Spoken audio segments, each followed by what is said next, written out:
Hello learners, वापस स्वागत है आप लोगों का समग्र बैच में। हम लोग बात कर रहे थे जो है मॉडर्न इंडिया की, राइट, वाया स्पेक्ट्रम समरी हम लोग पढ़ रहे हैं और हम लोग आगे चैप्टर 13 पे और आज बात करेंगे क्रांतिकारियों की, राइट है ना। तो फर्स्ट जो फेज है रेवोल्यूशनरी एक्टिविटीज का, विच इज 1907 टू 1917, राइट। आइए इसको समझने की कोशिश करते हैं क्या है ये फेज। तो this is first phase and जो है हम बात करेंगे सबसे पहले कि थोड़ा सा बैकग्राउंड कि हाँ भाई रेवोल्यूशनरी एक्टिविटीज जो सर्ज हो रही है क्यों हो रही है, राइट। सेकंड हम बात करेंगे रेवोल्यूशनरी प्रोग्राम्स एक्चुअली चाहते क्या हैं।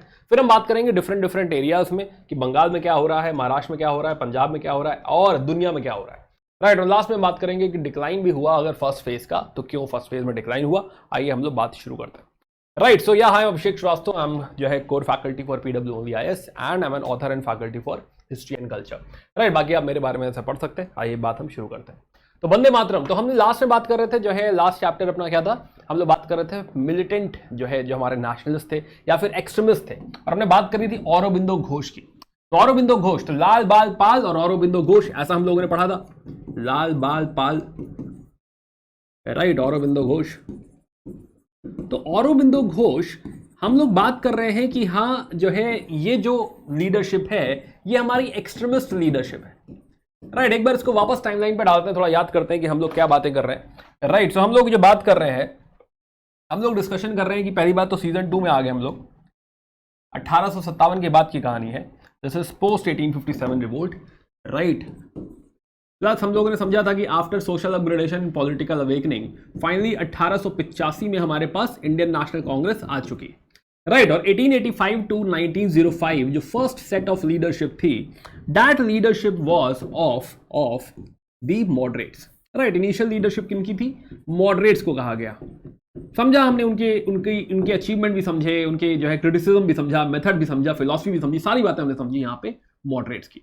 1905 से जो दौर शुरू हो रहा है, जो रफली आप 1918-1919 तक कह सकते हैं, 18 लिख लो, right, which is of the extremist, Lal Bal Pal, Aurobindo Ghosh, right, extremist leaders. और हमने समझा कि हाँ जो एक्सट्रीमिस्ट लीडर्स हैं उनकी philosophy, thought process, methods, boycott, passive resistance, everything we have discussed, right.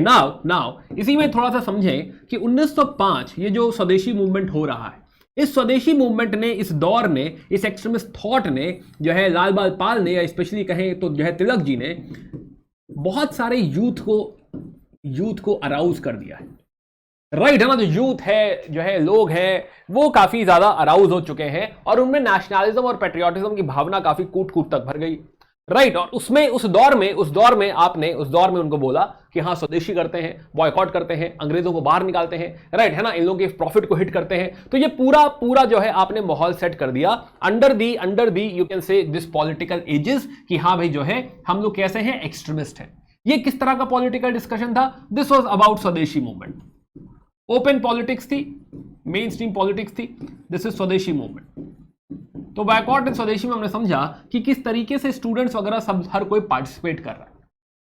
But यही एक और बात हमने जानी कि बाय 1908 ये सब कुछ क्या हुआ, फिजल आउट हो गया, राइट। हमने रीजन भी समझा कि हाँ लीडरशिप नहीं रही, सूरत स्प्लिट हो गया था, राइट है ना, तिलक को डिपोर्ट कर दिया गया है, औरोबिंदो घोष रिटायरमेंट दे देंगे, लाला लाजपत राय अब्रॉड चले गए हैं और औरोबिंदो घोष को जेल हो गई थी, राइट। और फिर वो एक्विट करके रिटायर होंगे। अब वो जेल क्यों हुई थी आज समझेंगे हम, राइट। सो फिलहाल हम समझेंगे कि बाय 1908 ये जो मूवमेंट जो है एक्सट्रीमिस्ट बनाया था, ये मूवमेंट कहीं ना कहीं फिजल आउट हो गया है, फेड आउट हो गया। यानी जो ओपन नॉन वायलेंट तरीका है अंग्रेजों को चैलेंज करने का, वो तरीका अब नहीं रहा। लेकिन ये यूथ क्या करे, राइट, ये यूथ क्या करे जो जाग गया है, भाई मैं कॉलेज में हूं, नौकरी नहीं है, राइट है ना, जो है नौकरी नहीं है, पॉवर्टी है, कोई ऑप्शन नहीं है कुछ करने के लिए, देश में देख रहा हूं कि हाँ जो है एक सरकारी जो सरकार है वो इंपीरियल है, फॉरेन है, कोई फॉरेनर है हमारे ऊपर रूल कर रहा है, अंदर से एकदम क्रोध आ रहा है मुझे, क्या करूं मैं, क्या करूं, राइट। तो अब तक मुझे क्या था, मुझे मौका मिल गया था स्वदेशी करने का, बॉयकॉट करने का, कुछ में पार्टिसिपेट कर रहा था, राइट है ना, अंडर दिस स्वदेशी मूवमेंट। बट एकदम से स्वदेशी मूवमेंट फिजल आउट हो गया, अब मैं क्या करूं जीवन में, right. So lot of youth will be like कि चलो वापस जो जीवन में कर रहे थे वापस चलते हैं। बट काफी लोग फ्रस्ट्रेट हो जाएंगे, काफी लोग भी लाइक कि नहीं, क्या करना चाहिए यहां पे, क्या आगे क्या करें, राइट। और यहां पे बहुत सारे यूथ, क्योंकि कोई और ऑर्गेनाइजेशन क्रिएट नहीं हुई है, कोई और तरीका नहीं बताया गया है कि अब ये स्वदेशी मूवमेंट नहीं रहा तो नाउ व्हाट, अब क्या करें, व्हाट नाउ, ऐसा कुछ डिस्कशन है ही नहीं। तो मेरे पास कुछ करने के लिए है ही नहीं, मैं जगा हुआ हूं, मेरे अंदर क्रोध है, भरा पड़ा हूं मैं, तो यूथ जो है यहां का वो एकदम भड़क उठेगा, राइट। अब not every one of course, but definitely let's say 1% 2% जो यूथ है, right, they will be like कि हाँ जो है हम जो है वापस नहीं जाएंगे, कि हम वापस अपनी डेन में चले जाएं और कहें हाँ कुछ नहीं हुआ, इट्स ओके, कोई बात नहीं, देखेंगे आगे कुछ और होगा, तिलक जी वापस आएंगे तब सोचेंगे। नहीं नहीं नहीं, right, the youth will be like कि नहीं जो है we need to express, we need to say something, we need to do something. तो ये जो फर्स्ट फेज ऑफ रेवोल्यूशनरी या क्रांतिकारी हम देख रहे हैं, दिस इज बेसिकली मोर और less I am not saying कि खाली यही, बट मोर और less it is fall out of the स्वदेशी मूवमेंट। क्योंकि अब यहां पे कोई और ऑप्शन, कोई और मेरे पास जो है चारा नहीं है, कुछ और काम करने को दिया ही नहीं है लीडर्स ने, पॉलिटिकल लीडर्स ने। तिलक बता के ही नहीं गए कि क्या करना है भाई अब, राइट है ना, कि अब ये फॉल आउट हो गया, नेक्स्ट स्टेप क्या है, अब मैं क्या करूं, ऐसा कुछ बताया नहीं है। तो दिस इज मोर लाइक कि हाँ बिकॉज ऑफ दिस यहां पे हम इस जोन में 1905 के आसपास, और बेसिकली कह लें कि हाँ इस 1917 तक, right, starting from let's say 1905 till 1917, है ना, हमको क्या दिखाई देगा, फर्स्ट फेज हमको दिखाई देगा क्रांतिकारियों का। राइट, हम किस तरफ निकल पड़ेंगे, रेवोल्यूशन की तरफ निकल पड़ेंगे, क्रांति की तरफ निकल पड़ेंगे, राइट है ना, रेवोल्यूशन। सो आइए इस बात को समझते हैं कि हाँ ये रेवोल्यूशनरीज कौन है, उन्होंने क्या किया, क्यों किया, ये हमने समझा कि हाँ क्यों हो रहा है, क्योंकि मेन स्ट्रीम पॉलिटिक्स जो है, जो ओपन पॉलिटिक्स है, जो नॉन वायलेंट पॉलिटिक्स है, क्या ये हमारे पैट्रियोटिज्म को, हमारी एनर्जी को टैप कर पा रही है? नहीं। कोई ऐसी ऑर्गेनाइजेशन नहीं, कोई ऐसा काम नहीं जो मैं ऐसा करूं और मुझे सेटिस्फैक्शन मिले, ऐसा लगे कि मैं आजादी की तरफ धीरे धीरे बढ़ रहा हूं। नहीं, ऐसा कुछ नहीं हो रहा है यहां पे, राइट। तो खैर सो let's talk about why this surge of national जो है एक्टिविटीज, राइट, यही हम बात कर रहे हैं, रेवोल्यूशनरी एक्टिविटीज सर्ज क्यों कर रही है। तो लास्ट क्लास में हम लोगों ने बात करी थी कि एक्सट्रीमिस्ट और मिलिटेंट एक चीज होती है, जैसा कि लाल बाल पाल और अरविंदो घोष। एक्सट्रीमिस्ट और मिलिटेंट हमने कहा था कि a person who has extreme political opinion, right है ना, कि पॉलिटिकल ओपिनियन एक्सट्रीम है कि हाँ ये जो सरकार है ये गलत है, राइट है ना, जो अंग्रेज हमारे साथ गलत कर रहे हैं, हमारा पैसा लेके जा रहे हैं, this is extreme opinion, right, और इनके खिलाफ हमें आवाज उठानी होगी, but this is political opinion, this does not means कि हाँ इसमें कोई वायलेंस होगा। सिमिलरली मिलिटेंट भी अगर हम देखें, militant is willing to use force to get what you want, right, enforce. यहां पे मिलिटेंट भी काफी हद तक, अगेन ये जो है काफी ग्रे एरिया में है कि हाँ इसमें वायलेंस बोला जाए कि ना बोला जाए, but this also is like कि हाँ हमें थोड़ा पुश करना पड़ेगा। अब ये फोर्स वायलेंट भी हो सकता है, नॉन वायलेंट भी हो सकता है, राइट, इसीलिए we will stick to this term कि जब हम पॉलिटिकल लीडर्स की बात करेंगे तो हम we will use this term extremist. But कहीं ना कहीं थॉट प्रोसेस में मिलिटेंट जो थॉट प्रोसेस है वो आ गया है, राइट है ना, यूज ऑफ फोर्स कहीं ना कहीं जो है ऐसा लग रहा है कि हाँ किया जा सकता है, कुछ गलत तो नहीं है। तो यूज ऑफ फोर्स, तो एक्सट्रीमिस्ट का जो थॉट प्रोसेस है वही एस्केलेट करता है यूज ऑफ फोर्स का, और यही जो एक्सट्रीम है वही क्या है, क्रांति, revolutionary, right, political revolution, right. और रेवोल्यूशन अगेन जरूरी नहीं कि रेवोल्यूशन वायलेंट ही हो, बट इस कॉन्टेक्स्ट में जो अभी हम बात कर रहे हैं कि जो मिलिटेंट का एक्सट्रीम फॉर्म जो जाएगा, जिसे हम रेवोल्यूशनरी कह देंगे, जिसे बहुत सारे टेक्स्ट में जो है टेररिस्ट भी लिखा हुआ है, क्योंकि वो अंग्रेजों के हिसाब से, let's not use this word for our revolutionary, हमारे फ्रीडम फाइटर्स के लिए, नेवर एवर, राइट, बट बहुत सारे टेक्स्ट में जो है टेररिस्ट वर्ड भी यूज किया जाएगा। बट फिलहाल वी अंडरस्टैंड कि this is about revolution, this is about क्रांति, कि हाँ हमें पूरा सिस्टम बदलना है, बदलाव करना है, राइट है ना, जो कि कहीं ना कहीं मिलिटेंट से ही निकल के आ रहा है। तो हम टर्म क्या यूज करेंगे इस चैप्टर के लिए, इन लीडर्स के लिए जो कि क्रांति कर रहे हैं, जो कि वायलेंस में बिलीव करते हैं, राइट, जो वायलेंस के रास्ते पे जाएंगे, we will use this term कि हाँ जो है वो क्या है, हमारे क्रांतिकारी है, रेवोल्यूशनरी है। पॉलिटिकल लीडर्स के लिए यूज करेंगे वर्ड कि एक्सट्रीमिस्ट है। क्या ये लोग भी एक्सट्रीमिस्ट है? हाँ भाई ये लोग भी एक्सट्रीमिस्ट है, बट और भी एक्सट्रीम फॉर्म में, वायलेंस को भी एक्सेप्ट कर रहे हैं, राइट। तो फिलहाल तो लेट्स अगेन सिर्फ आंसर राइटिंग की बात कह रहा था मैं, बट एनीवे जो है इंटरचेंजेबली आप जो यूज करना चाहें यूज कर सकते हैं। सुनाओ तो हमने समझा कि हाँ ये सर्ज ऑफ जो है रेवोल्यूशनरी एक्टिविटी क्यों हो रहा है। इसमें हम देखेंगे कि दो फेज में होगा। एक अभी हम स्वदेशी की बात कर रहे हैं, पहला फेज जो आज का डिस्कशन है कि स्वदेशी मूवमेंट का फॉल आउट हमको दिखेगा कि हाँ बहुत सारी क्रांति, बहुत सारा इस तरह का जो है वायलेंस या रेवोल्यूशन हो रहा है। सेकेंड हमको दिखाई देगा नॉन कोऑपरेशन मूवमेंट के दौरान सेम ऐसा ही मुद्दा, Gandhi ji non cooperation movement call off कर देंगे, राइट, और उसके बाद हमको इस तरह का फिर से जो है एक यू कैन से जो है फेज देखने को मिलेगा। तो पहला फेज जो हम बात कर रहे हैं ये 1905 पे आप हिंज कर सकते हैं and this can go till 1917, right. दूसरा जो फेज है, दूसरा फेज आप 1922 पे जो है हिंज कर सकते हैं, या 1921, 1922 इज फाइन, 1922 पे हिंज कर सकते हैं and you can take it to 1930s। This is second phase, इसकी बात बाद में करेंगे। अभी फिलहाल आज का मुद्दा फर्स्ट फेज समझने की कोशिश करते हैं। नाउ मैं बात कर रहा था यूथ की, राइट है ना, यूथ की। मान लो मैं यूथ हूं उस समय का और मेरे पास अब करने के लिए कुछ नहीं, मुझे समझ में नहीं आ रहा कि हाँ क्या किया जाए। तो now I have to accept something जो कि मुझे लगता है कि हाँ मैं देश के लिए कुछ कर रहा हूं। राइट, तो हमें रियलाइज हुआ कि जो मेन जो है लीडरशिप है, दिस इज नॉट आंसरिंग मी, ये एक इफेक्टिव ऑर्गेनाइजेशन क्रिएट करने में जो है सक्षम नहीं रही है। राइट, पीसफुल एवेन्यू सारे बंद हो चुके हैं कि मैं कुछ ऐसा कर दूं कि हाँ लगे कि मैं देश की आजादी के लिए कुछ कर रहा हूं, ये सब बंद हो चुका है। एंड नाउ जो यूथ है उसे यकीन हो रहा है कि शायद फिजिकली ही कुछ करना पड़ेगा अंग्रेजों को बाहर निकालने के लिए, भगाने के लिए। So now let's talk about कि हाँ फिर मेरा प्रोग्राम क्या है, मेरी आइडियोलॉजी क्या है, मेरी फिलॉसफी क्या है, मेरा रीजन क्या है, ये तो आप समझ गए। राइट है ना, कि एज अ क्रांतिकारी मैं क्यों इस युद्ध में जा रहा हूं, क्यों मैं जो है क्रांति करने जा रहा हूं, ये तो आप समझ गए कि हाँ मेन स्ट्रीम पॉलिटिक्स मुझे जवाब नहीं दे रही है। तो नाउ लेट्स टॉक अबाउट कि फिर मेरा प्रोग्राम क्या है। नाउ सो यहां पे अगेन, क्या मास रेवोल्यूशन की पूरे इंडिया को जगा के एक रेवोल्यूशन कर दिया जाए, पूरे इंडिया में आर्म्ड रेवोल्यूशन हो जाए, जैसे 1857 की क्रांति हुई थी। राइट, ऐसा ही पूरा भारत उठ जाए और जो है हाथों में हथियार दे दे, क्या ये पॉसिबल है? विल रियलाइज अभी तो नहीं। राइट, क्योंकि भारत अभी पूरा जगह ही नहीं है, तो पूरा भारत जब जगह ही नहीं है तो कैसे हथियार उठा लेगा? तो this is something which is not on the cards, ये तो पॉसिबल नहीं है। तो मुझे भी समझ में आ रहा है और मैं यूथ हूं, मुझे समझ में आ रहा है भाई ये तो पॉसिबिलिटी नहीं है। तो मास रेवोल्यूशन इज समथिंग जो है is not on the card. तो जो है दूसरा आर्मी, अब 1857 से क्यों लेके कि हाँ सेपॉय म्यूटनी हुई थी और वहां से जंग चालू हुई थी। राइट, सेपॉय म्यूटनी जैसा कुछ करा जा सकता है। राइट, सो जो है यहां पे सबवर्टिंग आर्मी लॉयल्टी, राइट, ये भी अभी कोई आसान काम नहीं है कि आप पूरी आर्मी की लॉयल्टी सबवर्ट कर दें, हालांकि कोशिश करेंगे, but this is something also may be on the cards but not on the cards. Right है ना, कि हाँ जो है कर सकते हैं, नहीं कर सकते पता नहीं, बट बहुत प्रैक्टिकल, बहुत फीजिबल अभी तो नहीं लग रहा। राइट, तुरंत 1905 के आसपास अगर हम देखें या 1900 में अगर हम देख रहे तो अभी हमको ये प्रैक्टिकल नहीं लग रहा। तो फिर क्या प्रैक्टिकल क्या है? प्रैक्टिकल ये है कि जो है मैं अकेले लड़ सकता हूं, जाके किसी को मार सकता हूं, जाके एक ऐसा एग्जाम्पल क्रिएट कर सकता हूं, मेरी जान चली जाएगी कोई बात नहीं, बट अंग्रेजों को जो है इससे फर्क पड़ेगा, हमारी पैट्रियोटिज्म या हमारे देश को इससे फर्क पड़ेगा। This is something which matters. तो यहां पे जो मैं एग्जाम्पल लूंगा रशियन निहिलिस्ट का। राइट, रशियन निहिलिस्ट, तो रशियन जो क्रांतिकारी है निहिलिस्ट, तो वो भी अपने रेवोल्यूशन में ऐसे ही क्रांतिकारी है निहिलिस्ट। दे बिलीव, तो निहिलिज्म क्या है? Nihilism means nothing. Nihilism means कि हाँ जो हम मोरल वैल्यूज की बात करते हैं, वर्च्यूज की बात करते हैं, एग्जिस्टेंस की बात करते हैं, आत्मा की बात करते हैं, ये सारी चीजें जो हम नॉर्मली बातें करते हैं, ऐसा कुछ भी एग्जिस्ट नहीं करता।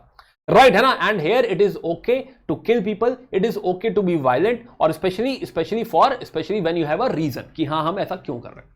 सिमिलरली आयरिश नेशनलिस्ट, आयरलैंड जो है वो ईरान जो है ब्रिटेन के अंडर आ रहा है। राइट, और आयरलैंड क्या कोशिश कर रहा है इनके खिलाफ लड़ने की, और उसमें भी वायलेंस है। तो कहीं ना कहीं मेरे लिए इंस्पिरेशन कहां से आएगा? रशियन रेवोल्यूशन से आएगा या रशियन निहिलिस्ट वगैरह से आएगा, प्लस आयरिश नेशनलिस्ट कि हाँ वो लोग भी तो ऐसी क्रांति करते हैं, उसमें भी तो इंडिविजुअल हीरोइज्म है, तो मैं इंडिविजुअल हीरो बन सकता हूं। दिस इज समथिंग जो मेरे हाथ में। राइट, इसके लिए मुझे मास को जो है जगाना नहीं है, मुझे पुलिस से लड़ना नहीं है, या फिर ऐसा समझ लो कि हाँ कोई जो है इसके पीछे प्रोपोगंडा या लेट्स से जो है कोई मोबिलाइजेशन नहीं लग रहा। राइट, इंडिविजुअल हीरोइज्म है मेरे हाथ में, मैं कर सकता हूं। तो ये जो इंडिविजुअल हीरोइक जो है यू कैन से जो है अटेम्प्ट है या जो थॉट है, this is something which will strike to me कि हाँ ये पॉसिबल है मेरे हाथ में। अब कोई पूछेगा इससे फायदा क्या होगा भाई, क्या कर लोगे तुम अगर इंडिविजुअल हीरो बन जाओ? क्या हाँ ठीक है, देखो हम बहुत बड़ा शायद ना कर पाए, आजादी शायद ना दिला पाए, आजादी बहुत दूर है, बट क्या अंग्रेजों के दिलों में खौफ जगा सकते हैं? क्या गद्दारों के दिलों में खौफ जगा सकते हैं? अगर हम असैसिनेशन करना चालू करें, ऐसा कोई ऑफिसर जिसकी पॉलिसीज खराब है, गलत है, उसको मार दो।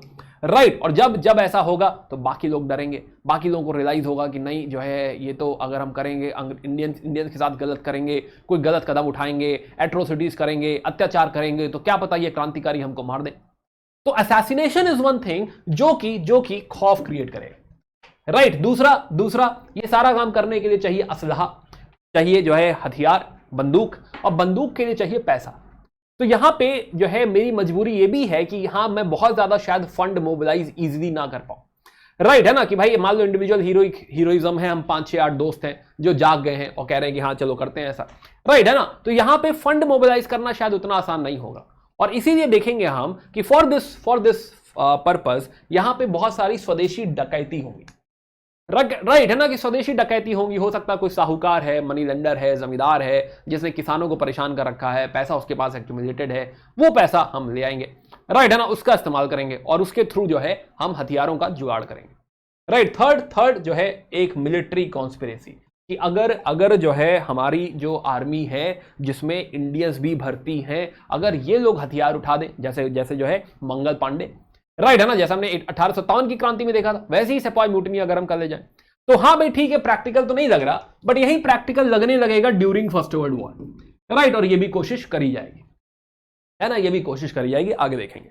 So now this is something जो मेरे प्लान ऑफ एक्शन में है कि हाँ अगर मैं ऐसा करूंगा तो this is something I will achieve. इसमें कार्ड्स में कहीं आज़ादी नहीं लिखा हुआ है, कहीं ये नहीं लिखा है कि हाँ हम फ्री हो जाएंगे, जो है अंग्रेजों को बिल्कुल बाहर निकाल देंगे, लेकिन हाँ कुछ तो इफेक्ट जो है हम लोग डेफिनेटली इफेक्ट डेफिनेटली हम लोग क्रिएट कर पाएंगे, राइट। तो objective is about strike terror plus लोग से जागेंगे, राइट है ना, कि हाँ जैसे भगत सिंह भी कहते हैं कल्ट ऑफ बॉम्ब, कि हाँ जब ये दगेगा है ना लोग जगेंगे, है ना, तो जगना इंपॉर्टेंट है, तो इट विल अराउज पीपल, है ना, डर पैदा होगा, अराउज पीपल जो है लोग अराउज होंगे, उसमें पैट्रियोटिज्म आएगा, जो है प्राइड आएगा कि हमारा कोई बच्चा था जिसने इस तरह से जाके किया है, and now we are like very proud of him, कि वाओ, है ना, है भाई दम है, हमें डरने की जरूरत नहीं है, राइट। हम भी सबक सिखा सकते हैं, वो ऑफिसर ऐसा कर रहा था उसके साथ हमने ऐसा किया, बहुत बढ़िया, राइट। तो definitely there will be like a lot of pride plus जो अथॉरिटी का डर है ना, अथॉरिटी के अंदर डर आ जाएगा और हमारे अंदर से बाकी भारतीयों में से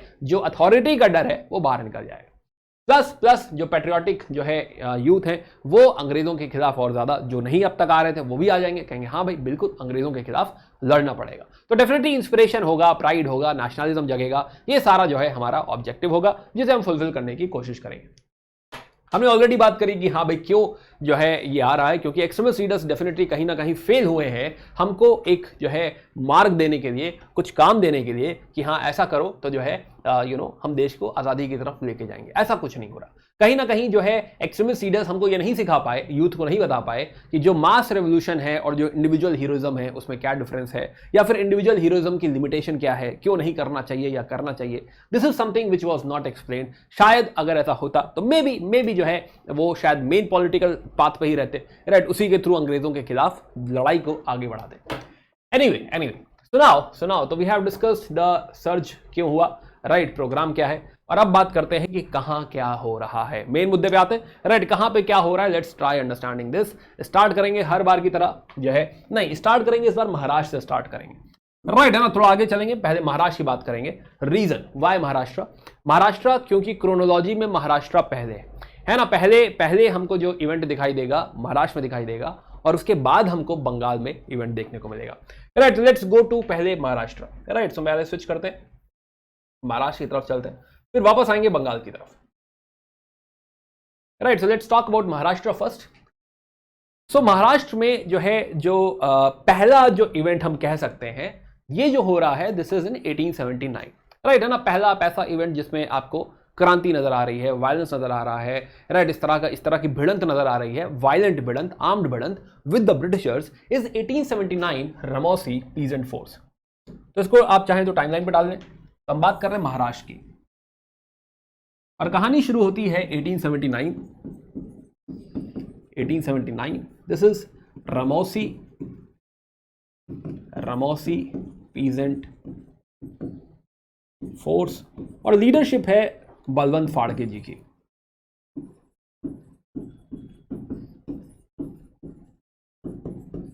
बलवंत फाड़के जी, राइट। तो बलवंत फाड़के, तो now he is the leader over here, Vasudev Balwant Phadke, and इन्होंने आर्म्ड रिवोल्ट यहां पे करी है। तो what he has tried to do, इन्होंने जो है सरकार को सबवर्ट करने की कोशिश करी है, जो भी कम्युनिकेशन लाइंस वगैरह सरकार के जो है थी आपस में, राइट, वो डिस्ट्रॉय करी और वहां से सरकार को हटाने की कोशिश करी। Of course this was suppressed, right है ना, सप्रेस कर दिया गया है ना। तो ये एक शुरुआत महाराष्ट्र में होती है, ये लगभग 1880 से जो है आपको शुरुआत देखने को मिलती है। सेकेंड इवेंट जो हमको नजर आता है वो है तिलक जी के टाइम में, राइट है ना, बाल गंगाधर तिलक जी। तो तिलक प्रोपोगेट कर रहे हैं जो है मिलिटेंट नेशनलिज्म। हमने जाना कि हाँ भाई जो है he is an extremist leader, तो कहीं ना कहीं इनकी जो बातें हैं उसमें बहुत एग्रेशन है, राइट, उसमें कहीं कहीं इनकी स्पीचेस में वायलेंस का भी जिक्र है, राइट है ना। सो नाउ तो इनकी जो स्पीचेस हैं, फॉर एग्जांपल जो है he in his paper Kesari and Mahratta, for example he will talk about Shivaji, है ना, कि हाँ उन्होंने अफजल खान को कैसे मारा, जो है क्या वो सही था क्या नहीं था, समथिंग, ऑल दीज डिस्कशन। तो कहीं ना कहीं उसमें वायलेंस का टिंट भी है, right. For example in one of his article he was talking about कि भाई जो है अफजल खान को जो मारना था, क्या वो हत्या है, राइट, क्या वो मर्डर है या फिर वो सही है, वो एज अ लीडर जो है, क्योंकि शिवाजी छत्रपति महाराज हैं, राइट है ना, तो दैट इज द रीजन कि उनके ऊपर जो नॉर्मल रूल्स हैं कि वो असैसिनेशन की तरह देखा जाए, वो शायद अप्लाई नहीं होते। And that is the reason कि जो वो इनका जो ये जो अटेम्प्ट है या फिर जो उनका जो डीड है, एक्शन है, इसको थोड़ा लार्जर कॉन्टेक्स्ट में देखना चाहिए rather than person killing a person, right, या one human killing a human. इसको इस तरह से ना देख के इसको थोड़ा लार्जर कॉन्टेक्स्ट में, सोसाइटल कॉन्टेक्स्ट में, नेशनल कॉन्टेक्स्ट में, या जो है महाराष्ट्र के टर्म्स में नेशनल कॉन्टेक्स्ट में देखना चाहिए, राइट। तो that way it should not be considered कि हाँ वो गलत है, right, that way it is right. So these kind of views are being propagated by बाल गंगाधर तिलक जी। तो उनके दो न्यूज़पेपर हैं, एक केसरी है, एक महारत्ता है, राइट है ना। तो केसरी एंड महारत्ता, केसरी मराठी में लिखते हैं वो, महारत्ता मराठी में लिखते हैं वो, क्या बोला मैं, हाँ सॉरी, महारत्ता इंग्लिश में लिखते हैं वो, राइट, केसरी मराठी में लिखते हैं वो।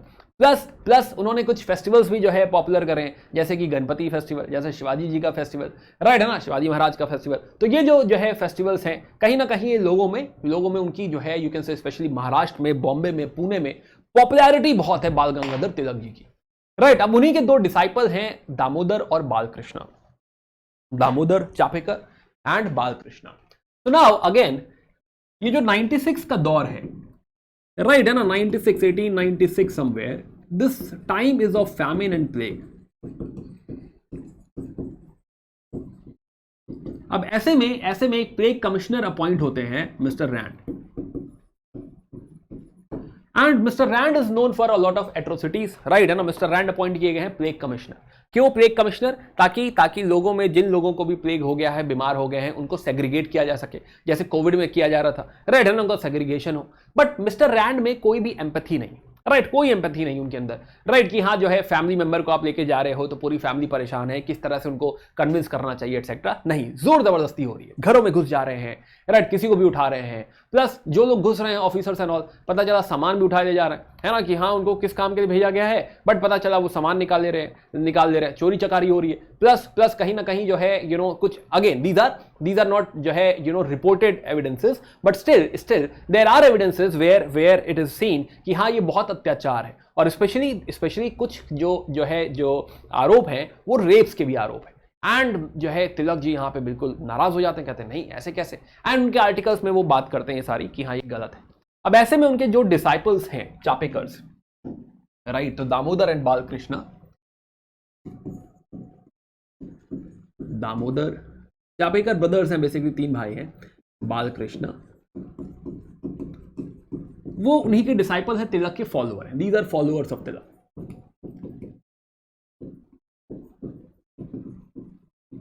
And they will assassinate Mr. Rand, plus इनके साथ लेफ्टिनेंट आयरेस्ट भी हैं, वो भी गलती से मारे जाएंगे, आयरेस्ट। तो दोनों लोगों को यहां पे असैसिनेट कर दिया जाएगा। दामोदर और बालकृष्ण चापेकर जी जो है इनको प्लस देयर इज जो है वासुदेव हरि चापेकर, तो इनको सबको जो है डिपोर्ट कर दिया जाएगा। So now this is a event जिसमें जो है तो they were deported without trial and then they were hanged। तो दामोदर चापेकर, देन हम बात कर रहे हैं जो है बालकृष्ण चापेकर एंड वासुदेव हरि चापेकर, तो ये तीनों ही भाइयों को डिपोर्ट करके and then eventually they were hanged as well. क्या इसमें कोई ट्रायल हुआ? नहीं। क्या ये जस्टिस है? नहीं, जस्टिस तो नहीं है, राइट। कोई ट्रायल होना चाहिए, कोई डिस्कशन होना चाहिए, कोई डिबेट होना चाहिए कि क्यों हो रहा था, राइट, उनका भी पक्ष रखना चाहिए था।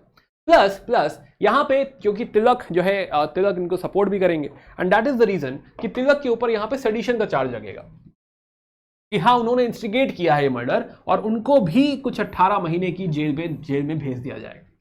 तो ये दूसरा इवेंट है जिसमें हम जो है वायलेंस देखेंगे। This is happening in Maharashtra, अभी 1900 टच भी नहीं हुआ, right, this is happening in 1897 somewhere. Now next आते हैं सावरकर जी, राइट। तो गणेश सावरकर एंड विनायक दामोदर सावरकर दोनों भाई। अब उन्होंने शुरू करा 1899 में मित्रम मेला। तो अगली कहानी पे आते हैं, सावरकर जी की कहानी पे आते हैं।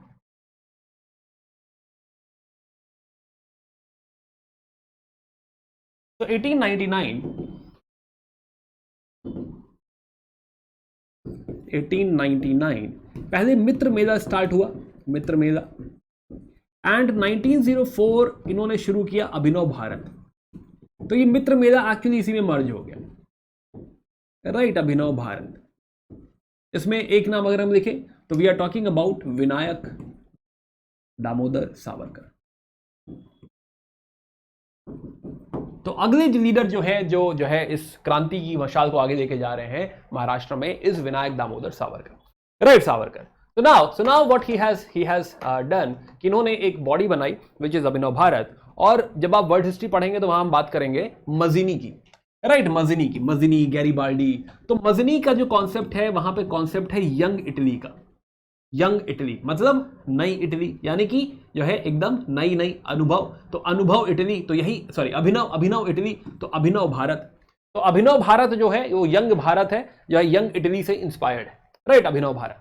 सो नाउ ये जो बॉडी है this will B operative, this will be functional in Maharashtra. तो नासिक, पूना, बॉम्बे, इन जगह क्या बनने लगेंगे, बॉम्ब्स वगैरह बनने लगेंगे। तो ये जो सीक्रेट सोसाइटी बनी है अब ये एक्टिव हो रही है कि हाँ हमको इस तरह के अटेम्प्ट्स करने हैं, राइट हमें अंग्रेजों के खिलाफ लड़ाई लड़नी, जिसे बड़ा नाम है विनायक दामोदर सावरकर और उनके भाई गणेश जी सावरकर। नाउ अब होता क्या है कि यहाँ पे एएमटी जैक्सन जो कि मजिस्ट्रेट हैं और यहाँ पे जो है पकड़े जाते हैं इन नासिक कॉन्स्पिरेसी जो है। नासिक कॉन्स्पिरेसी बेसिकली क्या है कि हाँ गणेश जी जो गणेश सावरकर हैं उनका ट्रायल होता है, राइट और इसमें नाम है एएमटी जैक्सन का, मजिस्ट्रेट है ये। तो उन्होंने ट्रायल किया है गणेश सावरकर जी का। Now because of this AMT Jackson का असैसिनेशन कंडक्ट किया जाता है by one of his disciple, by the disciple of Vinayak Damodar Savarkar, Anant Kanhere. Again मोटा मोटी क्या समझे हम कि हाँ अभिनव भारत के ही एक मेंबर अनंत कन्हरे असैसिनेट कर देंगे एएमटी जैक्सन को, राइट है ना। एएमटी जैक्सन यहां पे मारे जाएंगे और यही जो इसकी इन्वेस्टिगेशन है उसी को कहा जाएगा नासिक कॉन्स्पिरेसी केस, क्योंकि ऐसा नासिक में हुआ है, राइट और जब ये जो है बात थोड़ा सा और डीप जाएगी, थोड़ा सा जो है इन्वेस्टिगेशन होगा तो इसमें नाम निकल कर आएगा विनायक दामोदर सावरकर जी का भी। विनायक दामोदर सावरकर यहाँ पे जो है यूरोप चले जाएंगे, फ्रांस चले जाएंगे मैडम बीकाजी कामा के पास। मैडम बीकाजी कामा कौन है आगे बात करेंगे, बट यहाँ पे मैडम बीकाजी कामा के पास वो फ्रांस में चले गए हैं और फ्रांस से उन्होंने असाइलम मांगा है, राइट बट फ्रांस और ब्रिटेन आपस में जो है बातें करेंगे और यहाँ पे विनायक दामोदर सावरकर जी को एक्स्ट्राडाइट कर दिया जाएगा इंडिया। और जब उनको इंडिया भेज दिया जाएगा तब उनको भेजा जाएगा लाइफ इम्प्रिजनमेंट के लिए अंडमान निकोबार की जेल में। तो सेलुलर जेल 1910, तो 1909 लिख सकते हैं आप, 1909 आप नासिक कॉन्स्पिरेसी की बात कर सकते हैं। नासिक चाहे आप ऐसे लिख लीजिए, नासिक कॉन्स्पिरेसी ट्रायल, और इसमें लिख सकते हैं आप कि हां अनंत कन्हरे जी का नाम लिख लीजिए और दूसरा नाम इन्होंने जिनको मारा एएमटी जैक्सन। कहां पे हो रहा है, ऑफ कोर्स नासिक में हो रहा है, राइट महाराष्ट्र में हो रहा है, राइट क्यों ट्रायल हुआ था, ऑफ कोर्स बिकॉज ऑफ अभिनव भारत। यही जो है वो लोग कर रहे थे, जो सीक्रेट सोसाइटी चला रहे थे, राइट उसी लिए पहले गणेश सावरकर जी के ऊपर ट्रायल हुआ और उसके बाद इस मर्डर के बाद नासिक कॉन्स्पिरेसी में इन्वेस्टिगेशन में सबका नाम आया एंड फाइनली बाय 1910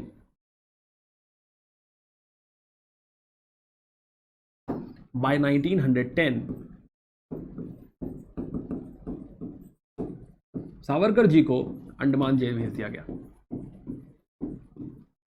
अब उनकी वापसी होगी, बट अब जो वापसी होगी वो 1922 के आसपास होगी, जो कि मेन स्ट्रीम पॉलिटिक्स में होगी, राइट है ना, रेवोल्यूशन साइड जो है पॉलिटिक्स में नहीं होगी। तो this is the story of Maharashtra, right है ना। तो महाराष्ट्र की कहानी पहले शुरू हुई थी, इसलिए महाराष्ट्र की कहानी हमने पहले डिस्कस करी। Now let's get back to Bengal, right वापस चलते हैं बंगाल की तरफ। महाराष्ट्र हम लोगों ने डिस्कस कर लिया, राइट हमने शुरू करी कहानी रमौसी पीजेंट फोर्स जो कि पहला एग्जांपल है। फिर हमने बात करी तिलक जी के जो है इंसिडेंट की, जिसमें हमने दामोदर बालकृष्ण या फिर चापेकर ब्रदर्स की बात करी। फिर हमने बात करी मित्र मेला और अभिनव भारत की, और नासिक कॉन्स्पिरेसी ट्रायल या नासिक कॉन्स्पिरेसी केस की। Now let's get back to Bengal.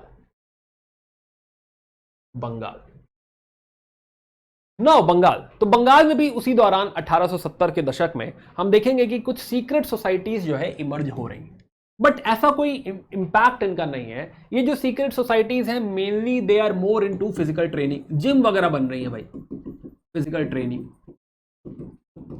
तो फिजिकल ट्रेनिंग पे, जिम पे कि हाँ बॉडी बिल्डिंग करना चाहिए, we should be strong enough, society should be strong enough. तो इनिशियल थॉट प्रोसेस इस डायरेक्शन में है, बाकी ऐसा कोई और जो है मूवमेंट या और कोई जो है डायरेक्शन यहां पे नहीं जा रहा। फाइनली 1902 तो 1902 में कुछ सोसाइटीज क्रॉप अप होंगी। एक मिदनापुर में है जनेंद्र नाथ बसु और दूसरा कैलकाटा की अनुशीलन समिति।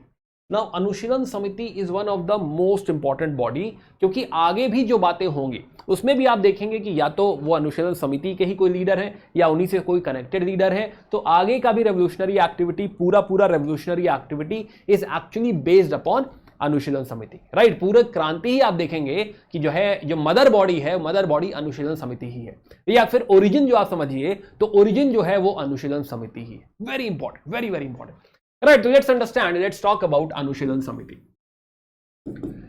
नाउ अनुशीलन समिति, फिर से एक टाइमलाइन बनाते हैं। ये बंगाल की टाइमलाइन है। हालांकि जो है यहाँ पे इतनी क्लोज इवेंट्स हैं कि जो है आप ना बनाना चाहें तो भी ठीक है, बट एनीवे कोई बात नहीं। तो 1902 में हम देख रहे हैं कि हाँ अनुशीलन समिति की स्थापना हो रही, राइट। अनुशीलन समिति, अनुशीलन समिति की अगर हम बात करें तो Pramod Mitra is the main founder, but उनके साथ साथ हैं जतेंद्र नाथ बैनर्जी, बरिंद्र कुमार घोष। बरिंद्र कुमार घोष कौन है, पहला सवाल। बरिंद्र कुमार घोष एक्चुअली औरोबिंदो घोष के भाई हैं। क्या हम सारे लोग औरोबिंदो घोष को पहचानते हैं? यस। तो औरोबिंदो घोष के भाई हैं, यानी कि औरोबिंदो घोष के रिवोल्यूशनरी कनेक्शंस भी हैं। उनका भाई जो है वो कहीं ना कहीं लीड कर रहे हैं ये सारी मूवमेंट्स को। तो प्रमोद मित्र, जतेंद्र नाथ बैनर्जी, बरिंद्र कुमार घोष एंड कनेक्शन है औरोबिंदो घोष। तो नाउ तो इनिशियली यहां भी हम देखेंगे कि initially again it is about body building, gym, physical training etcetera, physical and moral training. And जो एक्टिविटीज हमको दिखेंगी 1907 के आसपास, जहां से आपकी स्वदेशी मूवमेंट साइडलाइन होने लगेगी 7-8 के दौर में, 8, 9, 10, 11, 12, राइट। उस दौर में हम देखेंगे कि हाँ it is very very active, right, है ना। तो ये दौर हम देखते हैं अभी कि हाँ जो है कहां पे हमको मूवमेंट दिखेगा, बट यस। तो यहाँ पे प्रमोद मित्र का जो है नाम लिख सकते हैं,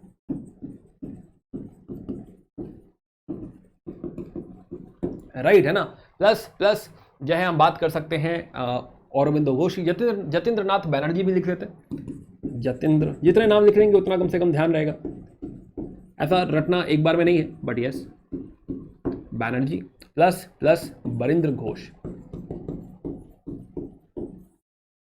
बरिंद्र घोष, उनको प्यार से बरीन भी बोलते हैं, है ना। सारे मित्र उनको क्या बोलते हैं? बरीन, प्यार से होता है तो नाम होता है बरीन, तो बरीन बोलते थे इनको। चलिए, तो खैर अनुशीलन समिति।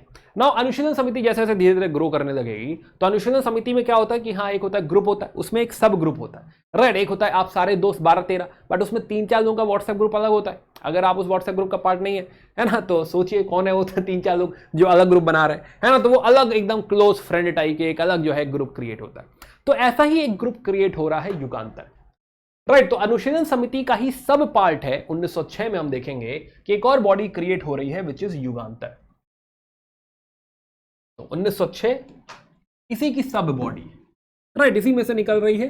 1906 में 1906 we have Yugantar, core body kind of कि हाँ एक अलग ग्रुप क्रिएट हो गया युगांतर, राइट ना। युगांतर में कौन कौन है? युगांतर में एक तो जो है बरिंद्र घोष है, बरीन है, प्लस इसमें भूपेंद्र नाथ दत्त भी है। अब भूपेंद्र नाथ दत्त कौन है? क्या हम पहचानते हैं? Bhupendra Nath Datta is the brother of Narendra Nath Datta. Narendra Nath Datta कौन है? विवेकानंद। तो स्वामी विवेकानंद के भाई भी हैं यहाँ पे। तो भूपेंद्र नाथ दत्त और बरिंद्र कुमार घोष दोनों ही यहाँ पे बड़ा नाम है। और ये क्या लेकर आ गए? एक नया थॉट प्रोसेस, एक नई मैगजीन युगांतर। तो युगांतर इनिशियली क्या है? मैगजीन है। हर हफ्ते जो है महीने समथिंग इसका क्या आएगा? एक जो है नया जो है संकलन आएगा, एक नया एडिशन आएगा और लोग उसमें पढ़ेंगे, उसमें आर्टिकल्स लिखे होंगे, अंग्रेजों के बारे में लिखा होगा कि हाँ ये गलत है, सही है समथिंग। तो कहीं ना कहीं जो युगांतर है ये रेवोल्यूशनरी थॉट, रेवोल्यूशनरी वायलेंस को प्रमोट करेगा, राइट, है ना। बाकी न्यूज़पेपर में भी आने लगेगा, but Yugantar will become one of the very very important magazine, right. कुछ भी गलत करे, कोई भी पुलिस ब्रुटैलिटी वगैरह हो रही है, कोई भी गलत एट्रोसिटी हो रही है ना, कोई भी गलत काम अंग्रेज कर रहे हैं, उसको हाईलाइट करेंगे, तो युगांतर विल बिकम वेरी पॉपुलर। तो अनुशीलन समिति मदर बॉडी तो है ही है, बट उसके नीचे जो है युगांतर पॉपुलर हो रहा है, राइट। प्लस हम देखेंगे कि नाउ जैसे युगांतर तो जो है एक बरिसाल में एक कॉन्फ्रेंस हुई 1906 में। अब उसमें क्या हुआ कि पुलिस ने लाठीचार्ज कर दिया। तो युगांतर में देखते हैं कि जो रेमेडी है, ये जो लाठीचार्ज हम लोगों ने आज फेस किया, तो the remedy lies with the people, लोगों के पास ही रेमेडी है। ये जो 30 करोड़ लोग हैं, अगर अपने 60 करोड़ हाथ उठा दें, राइट है ना, तो फिर ये अंग्रेजों को हम मार भगा सकते हैं, राइट है ना, तो ये जो कर्स ऑफ ऑपरेशन है इसे दूर कर सकते हैं। तो force must be stopped by force, ऐसा कहा गया है युगांतर में। तो युगांतर लिखता है कि force must be stopped by force, कि हाँ भाई इनका जवाब अगर देना है तो बल का जवाब बल से दिया जाए। Now there are more leaders, जैसे कि इसी में थोड़ा सा मेंशन करते हैं, स्पेशली आफ्टर पार्टीशन, है ना, हमने देखा था कि 1905 से पार्टीशन भी हो रहा है। तो आफ्टर पार्टीशन हमें यहीं पे एक और बॉडी दिख रही है ढाका में, ढाका में। तो अनुशीलन समिति की एक ब्रांच है ढाका में, ढाका ब्रांच, जो कि लीड कर रहे हैं पुलीन दास, पुलीन दास। तो नाउ वी विल सी कि हाँ there will be a lot of attempts, है ना, कि हाँ भाई ये बॉडी बनी है, तो अब थोड़े रिवोल्यूशनरी अटेम्प्ट्स हमको देखने को मिलेंगे। तो अनुशीलन समिति, तो एक हम बात कर रहे हैं कि हाँ भाई Anushilan Samiti, there are initial leaders, plus Yugantar है, भूपेंद्र नाथ दत्त है, बरिंद्र कुमार घोष है, देन पुलीन दास है, प्लस हमें कुछ और नाम दिखाई देंगे, जैसे कि रास बिहारी बोस, सचिन सान्याल,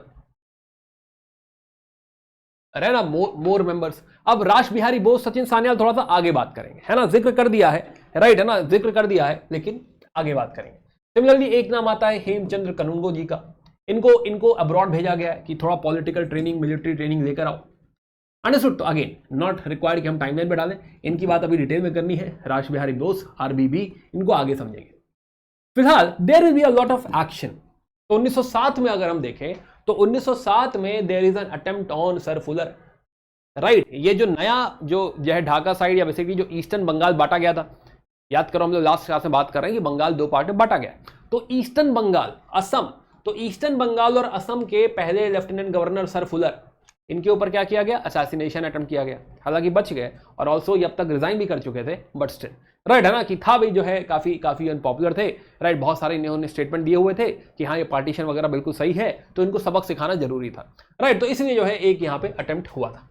प्लस 1907 में ही एक और अटेम्प्ट हुआ है एंड्रयू फ्रेजर पे। एंड्रयू फ्रेजर इधर के गवर्नर ऑफ बंगाल थे, बंगाल के गवर्नर थे, राइट। तो इनके ऊपर भी अटेम्प्ट हुआ है कि हाँ जो जिस ट्रेन में ये आ रहे थे उसी को डीरेल कर दिया जाए। तो व्हाट वी आर ऑब्जर्विंग कि 1907 से हमें कुछ अटेम्प्ट दिखने चालू हो गए हैं, और यही इसी जोन में हम लोग एक्सपेक्ट भी कर रहे थे, राइट। तो हमें सर फुलर के ऊपर दिख रहा है कि हाँ एक अटेम्प्ट हुआ है, एंड्रयू फ्रेजर के ऊपर अटेम्प्ट हुआ है, राइट। ऐसा क्रॉस भी लगा लो कि बच गए, है ना, कि हाँ भाई कुछ हुआ नहीं, ऐसा करके देख लो। खैर so what we are realizing कि हाँ इस तरह का एक्शन 1907 में ही ऑलरेडी चालू हो चुका है। अब ऐसे में एक बड़ा इवेंट होता है 1908 में, मुजफ्फर कॉन्स्पिरेसी केस, या फिर कैनेडी मर्डर्स भी बोलते हैं, राइट है ना। तो 1908 का मुजफ्फर कॉन्स्पिरेसी केस, 1908 और पीछे करते हैं, 1908 we are talking about Muzaffar conspiracy case. इसकी बात हमने पिछली क्लास में भी करी थी, बट फिर भी याद दिलाते हैं, कॉन्स्पिरेसी केस, राइट। नाम है खुदीराम बोस एंड प्रफुल्ला चाकी।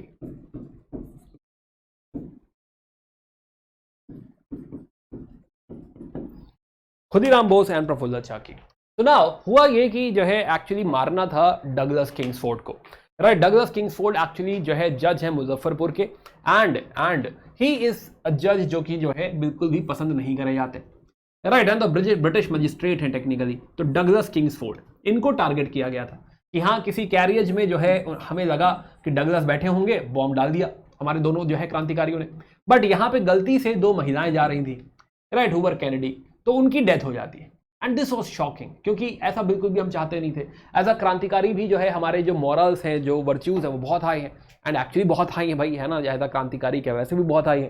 तो नाउ तो डेफिनेटली हमें भी बुरा लगा कि हाँ ये गलत हो गया, है ना, हमने टारगेट किया था किसी और को, बट कोई इनोसेंट मारा गया। एंड हेयर विल सी कि Prafulla Chaki will shot himself, plus जो खुदीराम बोस हैं वो अरेस्ट हो जाएंगे, right, Khudiram Bose, and then he will be hanged, right है ना। Bose was arrested and hanged, okay. तो जो है now so here again Tilak was supporting this, और हम बात कर रहे थे लास्ट क्लास में कि हाँ तिलक के ऊपर फिर से सेडिशन के चार्जेस आ गए। बट मुजफ्फरपुर कॉन्स्पिरेसी केस, अब इसका इंपैक्ट हमको ये देखने को मिलेगा कि पुलिस बिल्कुल से एक्टिव हो जाएगी, राइट है ना। 1908 में पुलिस को हम देखेंगे कि अब वो क्रांतिकारियों को ढूंढ रही, क्रांतिकारियों के पीछे पड़ गई, और जितने भी क्रांतिकारी लोग हैं, कुछ 37-38 जो है क्रांतिकारी लीडर्स यहां पे अरेस्ट करे जाएंगे। राइट, तो जितना पूरा अनुशीलन ग्रुप है, ये पूरा पूरा ऑलमोस्ट ग्रुप ही अरेस्ट हो जाएगा, इंक्लूडिंग औरबिंदो घोष एंड बरिंद्र घोष। तो now this is actually leading to ये जो मुजफ्फर कॉन्स्पिरेसी केस है, this will lead to Alipore conspiracy case. तो जब सब लोग मिलेंगे तो पता चलेगा कि हाँ भाई, एक अलीपुर कैलकाटा में एक जगह, राइट है ना। तो अलीपुर कॉन्स्पिरेसी केस, तो अलीपुर या मुरारी पुकुर या माणिक तला, ये सब क्या है, कैलकाटा में जगह है, जगह जगह जिनका जिनका घर था। तो ये सारे केस एक्चुअली क्लब्ड ही है, एक साथ ही है ना। कैलकाटा में कोई जो है माणिक तला में रह रहा था, कोई अलीपुर में रह रहा था, कोई मुरारी पुकुर में रह रहा था। तो ये सारे लोगों को पकड़ा जब गया तो ये सारे केस क्लब कर दिए गए और सारे नाम एक साथ यूज होते हैं, राइट है ना। तो आप कम से कम अलीपुर कॉन्स्पिरेसी केस इसको ध्यान में रख सकते हैं। अब इसमें क्या हुआ कि औरबिंदो घोष को भी पकड़ लिया गया और बरिंद्र जो है घोष को भी पकड़ लिया गया, प्लस साथ में बहुत सारे और भी लीडर्स को पकड़ा गया, इंक्लूडिंग भूपेंद्र नाथ दत्ता। नाउ तो what is happening over here कि अब जो है अलीपुर कॉन्स्पिरेसी केस में इन लोगों का ट्रायल हुआ। लकली औरबिंदो घोष का केस लड़ रहे हैं सीआर दास। अब आज सीआर दास को हम लोग पहचानते नहीं, आज आप नहीं पहचानते, बट आगे वक्त आएगा तब आप पहचानेंगे, right. He is a eminent lawyer, Bengal में he is very very popular, right है ना। क्रांतिकारियों में भी उनका बहुत जो है दबदबा है, प्लस जो मेन स्ट्रीम पॉलिटिक्स है उसमें भी हम देखेंगे कि हाँ, CR Das is very very popular, right. In fact CR Das जो है मेंटोर हैं सुभाष चंद्र बोस के, राइट। तो वी कैन अंडरस्टैंड कि he is of a different stature, very very big leader. तो सीआर दास इस समय जो है केस लड़ रहे हैं औरबिंदो घोष का, एंड यहां पे जो है हम देखेंगे कि ऐसा कोई एविडेंस औरबिंदो घोष के खिलाफ नहीं मिलेगा। तो औरबिंदो घोष को तो रिलीज कर दिया जाएगा, ही विल बी एक्विटेड, एंड इसके बाद वो जो है संन्यास ले लेंगे, हमने ऐसी बात करी थी, और वो स्थापित करेंगे अपना औरबिंदो आश्रम। बट बरिंद्र घोष एंड उलास्कर दत्त जो कि बॉम्ब बनाते थे, और बरिंद्र घोष जो ओवरऑल लीडर है इस पूरे जो है मुहिम का, राइट, मुहिम के, तो they will be given death penalty, उनको डेथ पेनल्टी दी जाएगी। But later on it will B commuted, it be like नहीं ठीक है, लाइफ इन प्रिजन दे दो, है ना, लाइफ जो है लाइफ टाइम ये लोग जेल में रहेंगे। तो ये जो है यहाँ पे चेंजेस जो है हुए थे। Similarly one more example is there, Narendra Gosain, वो लोग वो पुलिस की साइड से अप्रूवर बन गए थे, है ना, कि हम बताएंगे कि किसने क्या किया है। तो इस चक्कर में उनको असैसिनेट कर दिया गया। तो उन्हीं के साथ ही जो है सत्येंद्र नाथ बोस और कन्हैयालाल दत्त, उनको असैसिनेट कर देंगे, है ना। साइड में आप ध्यान में रख सकते हैं, राइट है ना, रटने की जरूरत नहीं है। So this was a great shock as well, है ना। ये भी समझो कि अलीपुर केस जो है एकदम से झकझोर देगा। जो अनुशीलन समिति इतना अच्छा चल रही थी, इतना बढ़िया जो है जो है प्रोसीडिंग हुई थी, राइट है ना, एक ग्रुप क्रिएट हुआ था, पूरी ऑर्गेनाइजेशन एग्जिस्ट करती थी, कहीं ना कहीं ये बहुत बड़ा सेटबैक है कैलकाटा अनुशीलन समिति के लीडर्स का पकड़ा जाना, राइट है ना। तो ये एक सेटबैक तो है, नो डाउट अबाउट दैट। चलिए खैर इसके बाद अगर हम देखेंगे तो इसके बाद जो है हमें 12 डकैती दिख रही है 1908 में। लेट्स गेट बैक टू जो लीडर्स बच गए हैं, या तो 12 डकैती। तो 1908 की 12 डकैती ये एक्चुअली कैलकाटा नहीं है। अभी हमने बात करी Pulin Das, right, Pulin Das, let me show you. तो पुलिंदास की हम बात कर रहे थे। तो 1908 में जो है 12 डकैती ये कंडक्ट करी है ढाका ब्रांच में।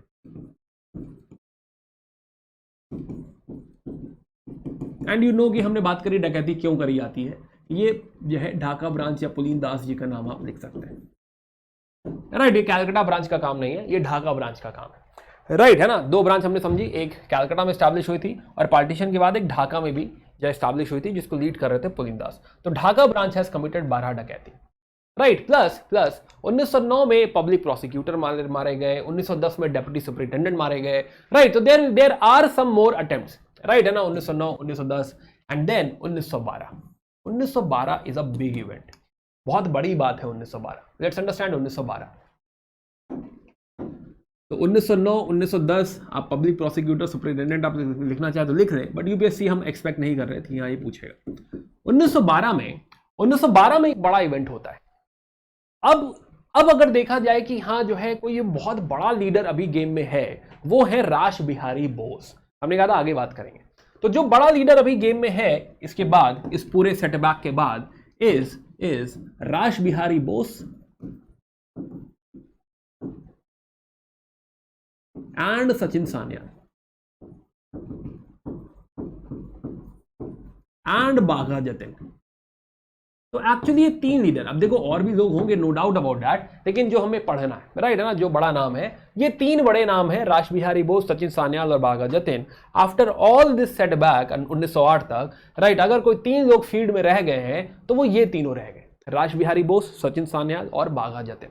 राइट है ना, रट लो यहीं पे, है ना, रास बिहारी बोस, सचिन सान्याल और बाघा जतिन।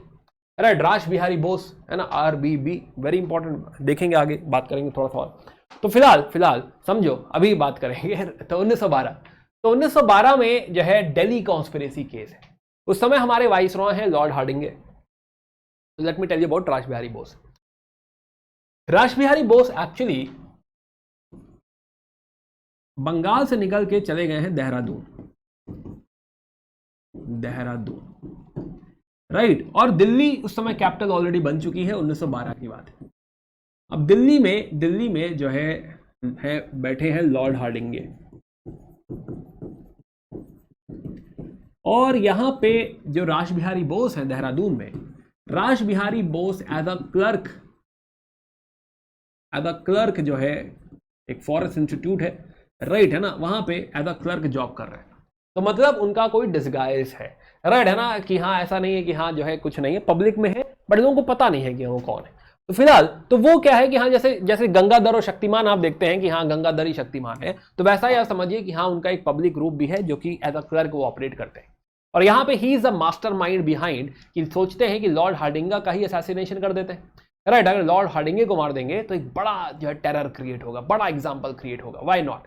तो he has planned assassination of Lord Hardinge, right. तो चांदनी चौक को जो है एंटर कर रहे थे, हाथी वादी पे कुछ एंटर कर रहे थे, एंड इनके ऊपर बॉम्ब गिरा दिया गया, बॉम्ब मार दिया गया, राइट, लॉर्ड हार्डिंगे। तो लॉर्ड हार्डिंगे वॉज जो है अटेम्प्ट किया गया था, है ना, कि हाँ जो है इस तरह से बॉम्ब एक्सप्लोड किया गया, बट लकली लॉर्ड हार्डिंगे बच गए इसमें, उनके लिए लकी, हमारे लिए अनफॉर्चुनेटली नहीं, अगेन जैसे भी देखो। तो फिलहाल लॉर्ड हार्डिंगे यहाँ पे बच गए, and this was assassination attempt. Now after this assassination attempt बहुत सारे लोग पकड़े भी गए, इंक्लूडिंग बसंत कुमार बिस्वास। तो एक नाम आप ध्यान रख सकते हैं, बसंत कुमार बिस्वास, बसंत बिस्वास, अमीर चंद है, अवध बिहारी है, राइट है ना, जितना भी आप ध्यान रख सके।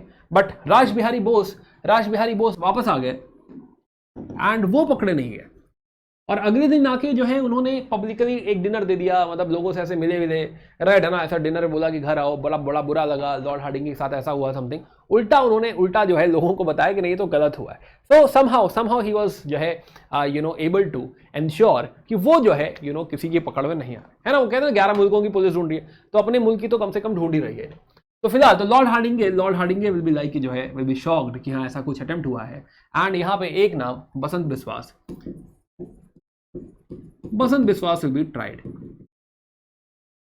बसंत बिस्वास। तो 1912, this is called as Delhi conspiracy case, है ना, कि दिल्ली की कॉन्स्पिरेसी केस है, राइट। तो Basant Biswas and all, they were convicted and finally executed. तो बसंत कुमार बिस्वास, ये कम से कम एक नाम आप ध्यान रख सकते हैं। दूसरा नाम आता है जतेंद्र नाथ जो है मुखर्जी का, राइट, जतेंद्र नाथ मुखर्जी, जिन्हें बाघा जतिन भी कहा जाता है। Now he is another leader. मैंने कहा 3 लोग हैं गेम में, एक है रास बिहारी बोस, अभी हमने देखा लॉर्ड हार्डिंगे पे असैसिनेशन अटेम्प्ट किया है, दूसरे हैं बाघा जतिन, राइट, और तीसरे हैं सचिन सान्याल। बाघा जतिन की बात करते हैं, सचिन सान्याल हम थोड़ा आगे देखेंगे, प्लस वो दूसरे फेज में हमको फिर से नजर आएंगे। तो फिलहाल जतेंद्र नाथ मुखर्जी या जो है Bagha Jatin, now he is the one कि जब सारे लीडर्स नहीं रहे, राइट, रास बिहारी बोस भी देहरादून में, तो एक्चुअली जो है बंगाल को वापस रीऑर्गेनाइज करने का जो काम है, वापस रिवाइटलाइज करने का जो काम है, वो है बाघा जतिन का। तो Bagha Jatin is the one who will get back और basically bring back Anushilan Samiti, right. Plus एक तो रिवाइटलाइज किया है, प्लस जो है इन्होंने not only in Bengal but बाहर से भी कनेक्शन स्टैब्लिश करे हैं, फॉर एग्जांपल विद रास बिहारी बोस। तो एक्चुअली जो है बंगाल में अभी भी ऑपरेटिव है जतेंद्र, तो बाघा जतिन अभी भी ऑपरेटिव है, बाघा जतिन फंक्शनल है, एंड ये वापस अनुशीलन समिति को रिवाइटलाइज कर रहे हैं। अब इनकी मुलाकात होगी जो है रास बिहारी बोस से, and they will share a good bond, और ये दोनों मिलके प्लान करेंगे। अभी आगे का एक प्लान है, मिलके करेंगे। इनफैक्ट इसी प्लान में हम जोड़ देंगे सचिन सान्याल को भी, Bagha Jatin, right. So now तो Bagha Jatin, let's talk about this. तो हमने कहा कि 3 लोग गेम में हैं, सचिन सान्याल, रासबिहारी बोस एंड बाघा जतिन। अब मैं एक बात कह रहा हूं यहां पे, है ना, बढ़ाने जा रहा हूं, बट उसको आगे कंक्लूड करेंगे, राइट? अभी खाली समझ लेते हैं। तो नाउ हो क्या रहा है कि जब वर्ल्ड वॉर 1 चल रहा है 1914 से 1918, अब 1914 से 1918 टाइमलाइन पे वापस आए हम लोग।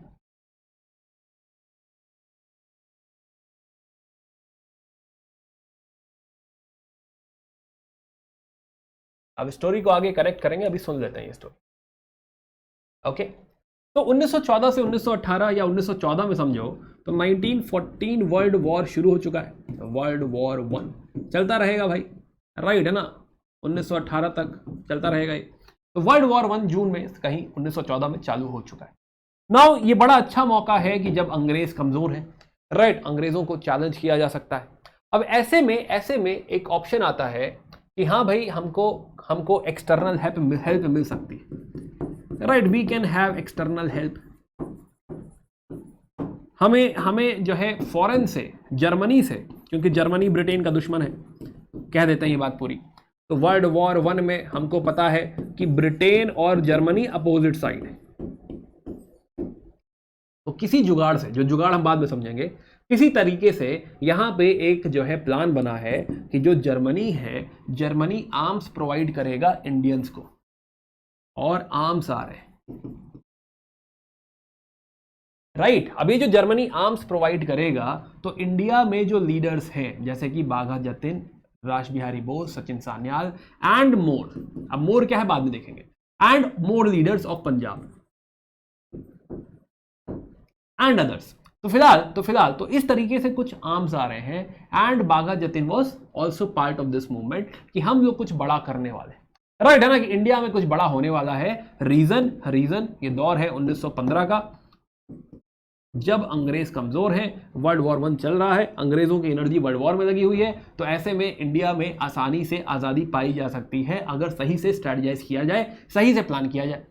तो ये आर्म्स आ रहे हैं बाघा जतिन के पास, राइट, बट इसमें कोई धोखा दे जाएगा, एंड वो इंतजार कर रहे थे इन आर्म्स का एट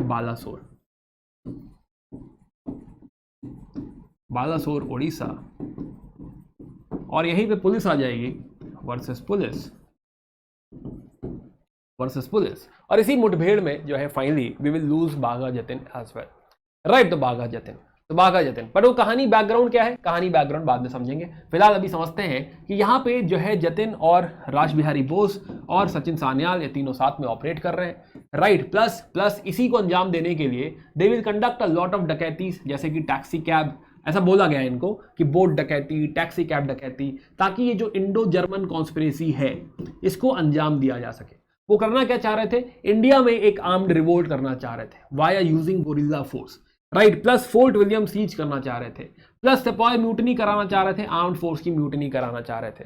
तो इस तरीके का ओवरऑल प्लान था, बट ये प्लान का ओरिजिन क्या है, कहां से बात आई है, ये थोड़ा सा आगे डिस्कस करेंगे। बट लेट्स अंडरस्टैंड कि इंडिया में मेजर एग्जीक्यूशन किसके हाथ में था, बाघा जतिन, सचिन सान्याल एंड रासबिहारी बोस, राइट। इन्हीं तीनों के पास मेजर एग्जीक्यूशन है ना, कि हाँ जो है इन लोगों ने उस दौरान क्या करी, बहुत सारी ऐसी डकैतीज करी ताकि फंड हो, और ये जो इतना बड़ा जो है जिम्मा उठाया है कि सेपॉय म्यूटनी करा देंगे, फोर्ट विलियम सीज कर देंगे, आर्म्ड रिवोल्ट कर देंगे, गोरिल्ला वॉरफेयर करेंगे, एटसेट्रा, ये सारी चीजें जो है हम यहाँ पे एग्जीक्यूट कर सके। बट अनफॉर्चुनेटली ये प्लान लीक आउट हो गया, एंड ही वाज जो है killed in September 1915। Gun fight में हमने जतिन मुखर्जी जी को लूज कर दिया। तो ये कहानी है बंगाल की, राइट। अब इसमें एक डिस्कशन खाली रह रहा है, एक तो रासबिहारी बोस के बारे में थोड़ी सी और बातें कहनी है, और दूसरा ये जो है कॉन्स्पिरेसी है जिसे हमने सुना इंडो जर्मन कॉन्स्पिरेसी, है ना, जर्मनी की कॉन्स्पिरेसी है इंडिया के साथ मिलके, इसलिए ऐसा नाम दिया जा रहा है इंडो जर्मन कॉन्स्पिरेसी। अभी इसको थोड़ी देर में देखते हैं।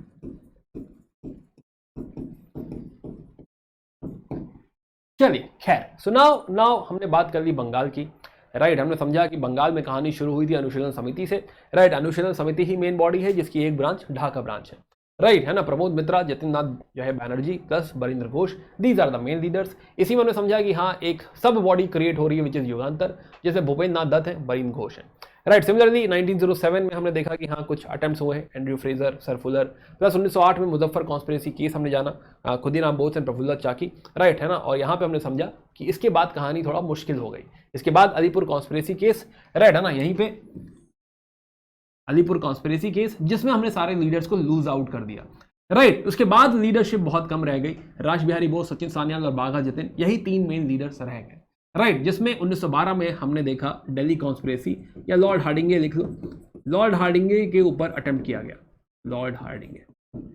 फिर हमने समझा कि 1914 वर्ल्ड वॉर चल रहा है, और 1914 में इस वर्ल्ड वॉर के दौरान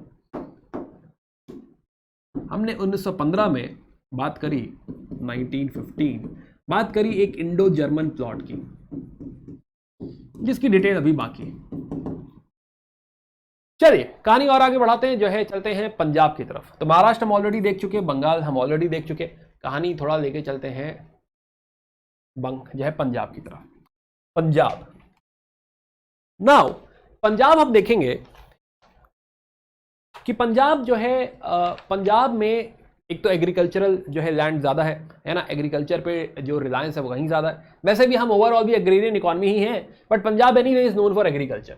अब ऐसे में because of British policies and all, सूखा पड़ रहा है, भूखमरी हो रही है, फैमिन है, राइट। अंग्रेज लैंड रेवेन्यू भी बहुत कलेक्ट कर रहे हैं, इरिगेशन टैक्स लगा रहे हैं बहुत ज़्यादा। तो सेम परेशानियां या सिमिलर परेशानियां पंजाब में भी एग्जिस्ट तो करती, राइट है ना, कुछ ऐसा डिफरेंट नहीं है। यहाँ भी वैसी ही परेशानियां हैं, यहाँ भी माहौल जो है वो चार्ज है। प्लस जमींदार जो है वो बेगार प्रैक्टिस कर रहे हैं, बेगार बोले तो कि फोर्स लेबर, कि आप हमारे यहाँ काम करेंगे बट आपको पैसा नहीं देंगे। तो इस तरह की जबरदस्ती हो रही है किसानों के साथ कि हमारे यहाँ करो काम और हम उसका पैसा नहीं देंगे। प्लस जो है बंगाल में जो हुआ, जैसे पार्टीशन ऑफ बंगाल, उसका इम्पैक्ट हमें यहाँ भी देखने को मिलेगा। क्या हम ऐसा पहले भी सुन चुके हैं? हाँ, जब हम लोग बात करते स्वदेशी मूवमेंट की, तो हमने कहा था कि हाँ जो है एक्सट्रीमिस्ट लीडर जो हैं वो चाहते हैं कि इस मूवमेंट को पैन इंडिया बनाया जाए, राइट। जिसमें हमने नाम दिया था कि तिलक चाहते हैं कि महाराष्ट्र पहुंच जाए, लाला लाजपत राय चाहते हैं कि पंजाब पहुंच जाए। तो यहाँ पे 2 बड़े नाम, एक लाला लाजपत राय और दूसरा अजीत सिंह। अजीत सिंह भगत सिंह के अंकल है, चाचा जी। तो सो हम देखेंगे कि बिकॉज ऑफ ऑल दीज जो है चार्ज इन्वायरमेंट, यहाँ पे हम देखेंगे कि एक तो लाला लाजपत राय जो है अपने आइडियाज हैं वो स्प्रेड कर रहे हैं वाया हिज न्यूज़पेपर पंजाबी। तो बहुत सारे लीडर्स यहाँ पे उनके साथ हैं। एंड सेकेंड अजीत सिंह की एक ऑर्गेनाइजेशन है अंजुमने मोहिजबान ए वतन। अंजुमने मोहिजबान ए वतन ये लाहौर में स्टेशन है, और उनका भी एक जर्नल है भारत माता। तो जैसे उनका पंजाबी वैसे ही Bharat Mata. Then there are more leaders like Agha Haider, Syed Haider Raza, Bhai Parmanand, Lalchand Falak, right है ना। There are multiple other leaders like that. So initially जो आवाज उन्होंने उठाई वो ओपन पॉलिटिक्स द्वारा थी, एक्सट्रीमिस्ट के साथ थी। तो जो एक्सट्रीमिस्ट पॉलिटिक्स है इनिशियली अगर हम देखें तो यहाँ पे लोगों को बोला गया है कि हम रेवेन्यू नहीं देंगे, इतना ज्यादा हम लोगों से रेवेन्यू मांगा जा रहा है, इतना रेंट, इतना रेवेन्यू हम लोग नहीं देंगे, राइट। और यही सारी बातें प्रोपोगेट करी अपनी पेपर्स में, पंजाबी में, भारत माता में, राइट, ताकि लोगों को ऑर्गेनाइज किया जा सके। बट हमें समझ में आया कि 1907-8 तक आते आते गवर्नमेंट ने रिप्रेशन चालू कर दिया। 8-10 में तो मचा ही दिया गवर्नमेंट ने, तो सारी पॉलिटिकल मीटिंग्स वगैरह बैन कर दी थी। लाला लाजपत राय और अजीत सिंह दोनों को ही डिपोर्ट कर दिया। हालांकि अजीत सिंह इधर से चले जाएंगे Persia, right, and he will come back in 1947। तो बाहर से ऑपरेट करेंगे वो, राइट, इंडिया से ऑपरेट नहीं करेंगे, बाहर चले जाएंगे। एनीवे तो व्हाट विल रियलाइज कि हाँ जो है यहाँ से बिकॉज जो मेन एक्सट्रीमिस्ट एक्टिविटीज थी वो ऑपरेट नहीं हुई। 1907 तक आते आते सारे लोग चले गए, and that is the reason कि Ajit Singh will turn to जो है revolutionary activities. Ajit Singh and उनके बाकी के associates and all, right, will turn to जो है रेवोल्यूशनरी एक्टिविटीज, जैसे कि सूफी अंबा प्रसाद, लालचंद, भाई परमानंद, एंड सबसे बड़ा नाम यहाँ पे आता है Lala Hardayal, right, Lala Hardayal. They will turn revolutionary, क्रांति की तरफ वो लोग बढ़ेंगे। चलिए, तो नाउ जो यहाँ पे जो सबसे बड़ा कारनामा है वो है गदर का, राइट। बट गदर का कारनामा जो है, गदर जो है जंग है, ये जंग इंडिया में शुरू नहीं हुई। तो समझते हैं, पहले अगला टॉपिक समझते हैं, उसके बाद इस पे वापस आएंगे। तो let's talk about activities abroad, कि दुनिया में जो है क्रांतिकारी एक्टिविटीज हो रही हैं, पहले उनको समझते हैं, तब हम गदर को समझ पाएंगे और तब हमारी कहानी कंप्लीट होगी, है ना। कि बाहर जो जर्मन की हम बात कर रहे थे, अब हमें समझ में आएगा कि क्या हो रहा था। Let's try understanding. तो नाउ अब्रॉड, पहली बात वाई अब्रॉड। है ना, कि बाहर से क्यों भाई हो रहा है, भारत की कहानी है, भारत में करो, बाहर करने की क्या जरूरत है, नहीं जरूरत है कि हम देखेंगे कि हाँ जो है कोई लंदन से ऑपरेट कर रहा है, राइट है ना, कोई लंदन से ऑपरेट कर रहा है, कोई जो है फ्रांस से ऑपरेट कर रहा है, पेरिस से ऑपरेट कर रहा है, राइट है ना, रीजन है इसका, या फिर अमेरिका से ऑपरेट कर रहा है, यही 3 मेन सेंटर है, प्लस जर्मनी भी है, अमेरिका जर्मनी अलग अलग टाइम पे अलग अलग, तो खैर तो these are the major centres. Anyway क्यों भाई क्यों, पहली बात तो जो है क्या है कि बाहर कोई लॉ आपके ऊपर एप्लीकेबल नहीं है जो कि ये जो है कहे कि आप देश के खिलाफ जा रहे हैं, राइट। तो आप बेसिकली पुलिस के चंगुल से, कानून के चंगुल से थोड़ा दूर है, तो आपको शेल्टर भी मिल रहा है, आप जो लिखना चाहें, है ना, पूरा फ्रीडम ऑफ जो है यू कैन से स्पीच है, जो भी आप कहना चाहें, रिवोल्यूशनरी जो है लिटरेचर वगैरह छापना चाहें आप छाप सकते हैं, प्लस आपको आर्म्स वगैरह आराम से मुहैया कराए जा सकते हैं। तो इसीलिए कन्वीनियंट है काफी कि बाहर से अगर हम इंडिया की लड़ाई लड़ेंगे और फिर इंडिया को सपोर्ट करेंगे, this will be a sensible thing to do, right, इसीलिए बाहर आए हैं। नाउ ये कहानी बाहर आने वाली शुरू होती है विद इंडिया हाउस 1905। तो 1905 में हम देखेंगे कि there is a leader Shyamji Krishna Varma. Shyamji Krishna Varma actually जो हमारे राजे महाराजा थे, तो बहुत सारे प्रिंसली स्टेट्स का अकाउंट संभालते थे, है ना, he is a teacher as well. तो श्यामजी कृष्ण वर्मा, अब श्यामजी कृष्ण वर्मा रियलाइज करते हैं कि मैं एक लंदन में एक बॉडी क्रिएट करूं which is more like Indian home rule society, right, और इसको नाम दिया गया इंडिया हाउस का। तो 1905 में, अगेन इसकी टाइमलाइन बनाने की जरूरत नहीं है, छोटी छोटी 2-4 कहानियां बस सुन लो, राइट है ना, and then it will be able to जो है यू कैन से कनेक्ट। तो पहला नाम जो हमें सुनाई देता है वो है इंडिया हाउस का, इंडिया हाउस, या चलो बना ही देते हैं just for the sake of connection.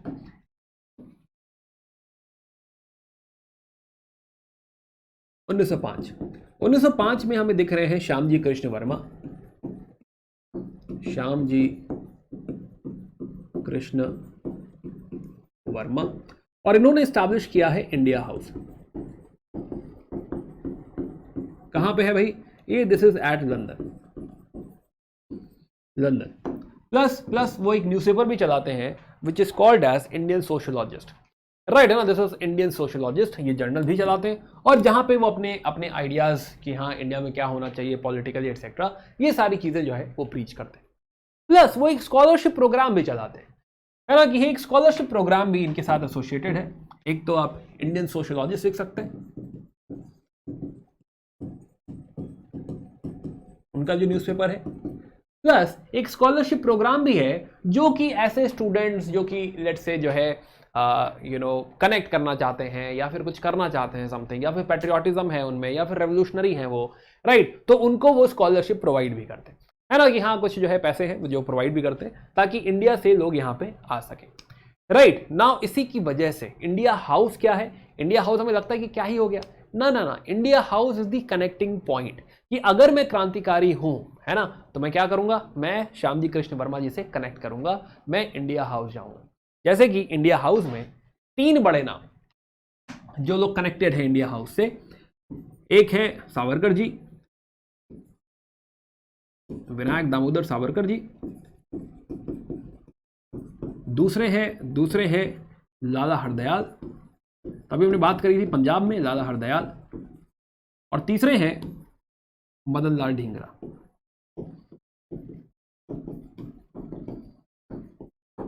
कम से कम 3 नाम हम लोग ध्यान रख सकते हैं, एक जो है सावरकर जी, दूसरा लाला हरदयाल, एंड तीसरे जो है मैडम जो है Madan Lal Dhingra. So we will realise कि हाँ जो है यहाँ पे he is acting as a connecting link, कि हाँ भाई इंडिया से बाहर कहाँ मिलना है, इंडिया हाउस में आ जाओ, इंडिया हाउस में मुलाकात होगी, राइट है ना, तो वो अच्छा कनेक्ट क्रिएट कर रहे हैं। तो पहला जो सेंटर हमें नजर आ रहा है, first centre is London, India house, Shyamji Krishna Verma. Now next हम समझेंगे कि हाँ यहाँ पे Madan Lal Dhingra is famous for 1909 में मदन लाल ढींगरा एक असैसिनेशन कमिट करते हैं, ये है कर्जन विलियम विली का, या विलियम कर्जन विली का। तो William Curzon Wyllie was assassinated in 1909, राइट है ना, ये सीक्रेट पुलिस थी, और ये सावरकर जी के खिलाफ जो है सबूत ढूंढ रहे थे, राइट, इन्वेस्टिगेट कर रहे थे। तो he is that police officer. तो मदन लाल ढींगरा जी ने कहा रुको 1 मिनट आते हैं, right, he had assassinated him. तो मदन लाल ढींगरा 1909 और William Curzon Willie 1909 Madan Lal Dhingra, यहां पे ऐसे लिख सकते हैं, एंड विलियम कर्जन विली का असैसिनेशन, राइट, है ना। तो ये एक इवेंट एसोसिएटेड है जो है विद इंडियन हाउस। एंड एक और बात इससे क्या होगा कि हाँ इनिशियली तो ठीक है, बट धीरे धीरे लंदन में रहना मुश्किल होने लगेगा और धीरे धीरे लोग शिफ्ट करने लगेंगे किस साइड, पेरिस साइड में, राइट, है ना। तो यहाँ पे शिफ्टिंग होगी कि हाँ भाई ठीक है ये ठीक नहीं लग रहा and London is unsafe and now people will shift to Paris और Geneva, specially Paris. Now Paris में ऑपरेट कर रही है madam Bhikaji Cama, right, Ajit Singh भी यहीं पे आ जाएंगे, तो अजीत सिंह भी यहीं से ऑपरेट करेंगे, तो मैडम भीका जी कामा। अब मैडम भीका जी कामा कहाँ है, पेरिस में, ये भी हम ऐड करना चाहें यहीं पे ऐड कर लें, राइट, है ना, कि we are talking about Paris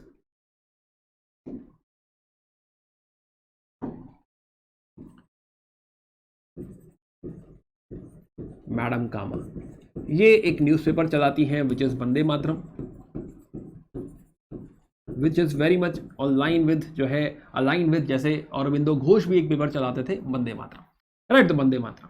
plus जो फ्रेंच सोशलिस्ट हैं उनके साथ भी उनका अच्छा कनेक्शन है, राइट। तो फिलहाल तो मैडम कामा जो है हम देखेंगे कि madam Cama is another person जो कि पेरिस से लड़ाई चला रही है। तीसरा नाम देखेंगे वीरेंद्र चट्टोपाध्याय, जिनको हम देखेंगे बर्लिन में। अब इनकी बात थोड़ा सा आगे करेंगे, राइट, जहां पे कहानी हम कनेक्ट करेंगे। तो बर्लिन में will talk about Virendra Chattopadhyay,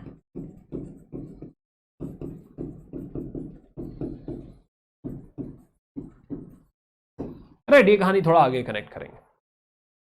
now ये कहाँ है, ये यूरोप में हम लोग डिस्कशन कर रहे हैं कि यूरोप में हमने देखा कि हाँ भाई एक तो जो है हमने समझा सबसे पहले इंडिया हाउस, दूसरा हमने समझा पेरिस की तरफ लोग मूव कर गए, और बर्लिन में वीरेंद्र चट्टोपाध्याय जी भी है। Now let's talk about America, let's move to America as well. ये तो हो गई यूरोप की बात अब तक। अब थोड़ा अमेरिका चलते हैं। अमेरिका में दो हॉटस्पॉट है, एक आपका सैन फ्रांसिस्को और दूसरा वैंकूवर, राइट। सबसे ज्यादा कंसंट्रेशन हमको देखने को मिलेगा, सबसे ज्यादा एक्टिविटीज हमको देखने को मिलेगी आपके सैन फ्रांसिस्को में और वैंकूवर में।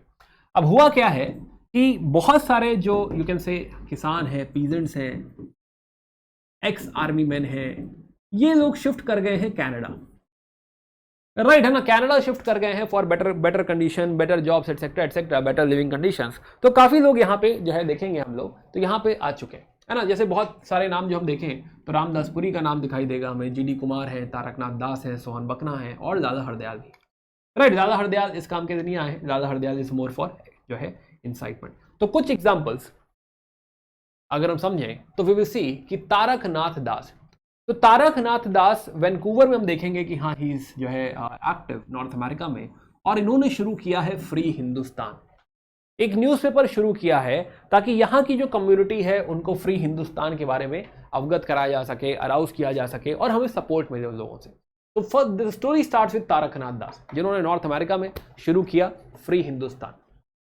राइट। अंग्रेजी और गुरुमुखी में छापते हैं ये पेपर। सेकंड जो है with GD Kumar, he is also setting up स्वदेशी सेवक होम।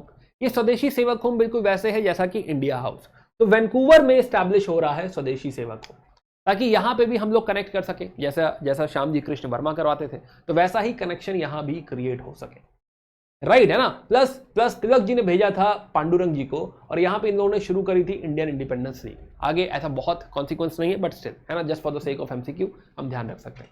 सिमिलरली सैन फ्रांसिस्को में Ramnath Puri will start circular आजादी।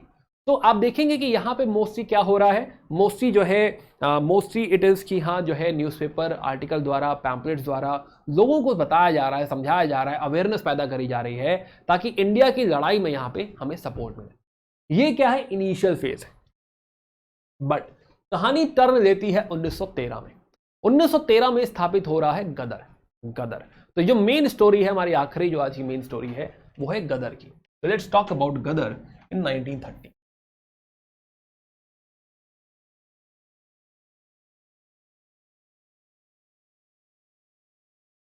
उन्नीस सौ 13 में स्टैब्लिश किया गया गदर,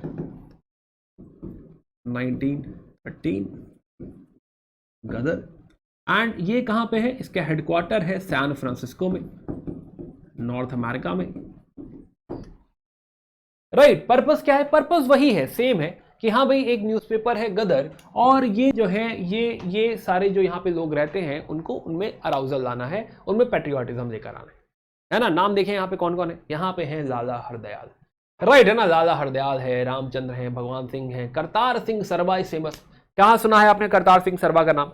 आपने करतार सिंह सरबा का नाम जब भी आपने भगत सिंह मूवी देखी है तो भगत सिंह के मुंह से सुना है, राइट है ना, कि सरबा ऐसा कहते थे, सरबा ऐसा कहते थे, राइट है ना। तो सरबा, तो यह Kartar Singh Sarabha, Barkatullah, Bhai Parmanand, these are the main leaders जो यहाँ पे ये जो फीलिंग है, ये जो बेसिकली थॉट प्रोसेस है, इसको आगे बढ़ाएंगे। तो सैन फ्रांसिस्को में अपना एक हेडक्वार्टर सेटअप करेंगे, राइट है ना, और यहाँ पे जो है आर्टिकल्स लिखे जाने लगेंगे।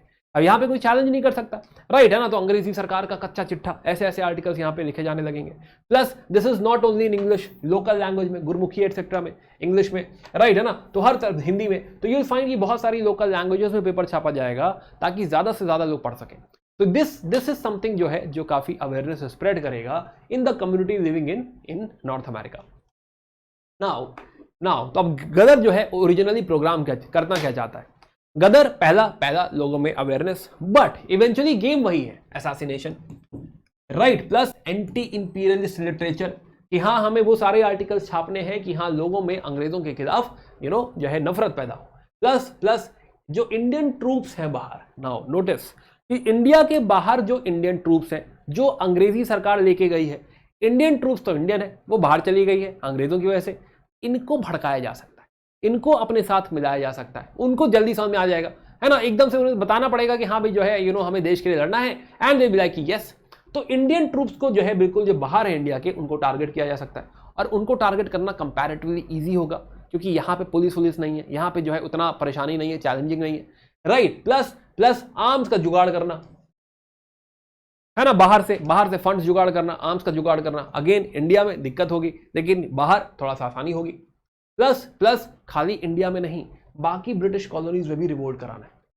ये ओवरऑल जो है गदर का प्रोग्राम है, राइट। अब एकदम से पहले ही दिन ऐसा नहीं हो रहा है, लेकिन हाँ धीरे धीरे दिस इज बिल्डिंग अप कि हाँ in this direction we have to go, right, India में रिवोल्ट कराना है।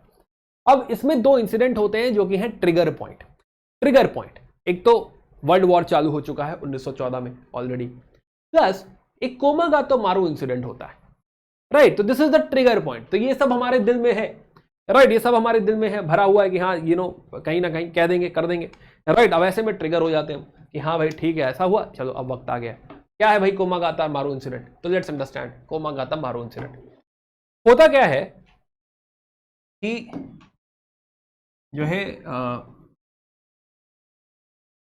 इधर सिंगापुर साइड से एक जहाज आ रहा है टुवर्ड्स अमेरिका, राइट है ना, एक्चुअली कनाडा पहुंचा है, कनाडा। तो सिंगापुर साइड से जहाज आया जो है कनाडा, जो कि जिसका नाम है कोमागाता मारू। मारू मतलब होता है जहाज, जापानीज में मारू इज जहाज, कोमागाता मारू, राइट। तो जहाज पहुंचा, बट कैनेडियन अथॉरिटीज जो हैं वो कहने लगे कि नहीं, हम इनको उतरने नहीं देंगे, डिसएम्बार्क नहीं करने देंगे, right. So now they have not allowed. तो उसमें सिख भी हैं, पंजाबी मुस्लिम्स भी हैं, और इनको उतरने नहीं दिया गया। कुछ दो महीने 2.5 महीने कुछ इनको क्वारंटीन रखा, राइट। जो आपकी जो है जो गदर पार्टी है, उन्होंने उसके खिलाफ डिफेंस कमेटी वगैरह सब बनाई, कोशिश करी, इसे शोर कमेटी कहते हैं, राइट है ना। कमेटी बनाई कि हाँ भाई इनको शोर पे लेकर आए, वापस लेकर आ जाए, but they didn't succeed, right, नहीं हो पाया और इनको वापस भेज दिया गया। माना जाता है कि जो कैनेडियन अथॉरिटी है वो अंग्रेजों के साथ मिलकर काम कर रही है, और कहीं ना कहीं अंग्रेज चाहते हैं कि हाँ ये लोग ना आए, तो ये इस वजह से हुआ है। तो और अंदर भड़क गए हम लोग, कैसे, राइट। प्लस ये जो वापस भी भेजे गए लोग, राइट, इनको वापस इंडिया भेज दिया गया। तो ये जहाज वापस इंडिया भेज दिया गया, कैलकटा। और कैलकटा में इनको जबरदस्ती ट्रेन में बिठा के पंजाब भेजने लगे, लोग मना करने लगे। प्लस बाबा गुरदित सिंह है यहाँ पे, पुलिस उनको पकड़ने की कोशिश करने लगी, और इस चक्कर में मुठभेड़ में टोटल कुछ लोग मारे भी गए, right. Numbers are not important, but कुछ लोग यहाँ पे मारे भी गए। अब हमारा खून और खोला कि नहीं भाई जो है ऐसे कैसे, and we need to avenge this. तो यहाँ पे because of these two incident, एक तो वर्ल्ड वॉर ऑलरेडी चालू हो चुका है, और दूसरा कोमागाता मारू इंसिडेंट, अब वक्त आ गया था कि हाँ भाई हम लोग एक्शन में आ जाए, राइट है ना, कि गदर मूवमेंट अब जो है चालू कर दी जाए। अब जो है एक्शन यहाँ पे बनता है, और तुरंत हमारे कुछ लीडर्स को भेजा गया इंडिया। राइट है ना, कि हो गया कि भाई अब जो है वायलेंट जो हम चाहते हैं, वायलेंस करना चाहते हैं, अटैक करना चाहते हैं, और जिसमें सबसे बड़ी बात है इंडिया में जो है सेपॉय म्यूटनी करना, कि जो रेजिमेंट्स वगैरह हैं, जो है हमारे आर्मी वगैरह हैं, उनको जो है क्या है भड़काना, उनको जगाना, भड़काना भी सही नहीं है, जगाना, राइट, उनको जगाना है देशभक्ति के लिए, और जो है अंग्रेजों के खिलाफ उनको लड़वाना है, राइट। तो उसके लिए दो बड़े नाम भेजे गए, सरबा को भेजा गया, राइट, करतार सिंह सरबा और रघुबर दयाल गुप्ता, ये लोग जो है इंडिया है। now let's connect the story। तो हम क्या देख रहे हैं कि हम बात कर रहे हैं कि एक तो हम बात कर रहे हैं कि यहां पे गदर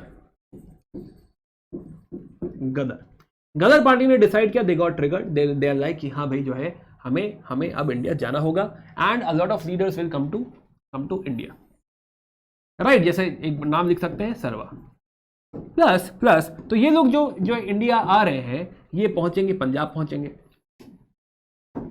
पहुंचेंगे। पंजाब में जो रेजिमेंट्स हैं या नियर बाय रेजिमेंट्स हैं, उनको इंस्टिगेट किया जाएगा, उनको समझाया जाएगा। Plus they will also meet Bengali revolutionaries. कौन कौन? अरे भाई वही अपने रास बिहारी बोस, सचिन सान्याल, इनसे मुलाकात होगी, सचिन सान्याल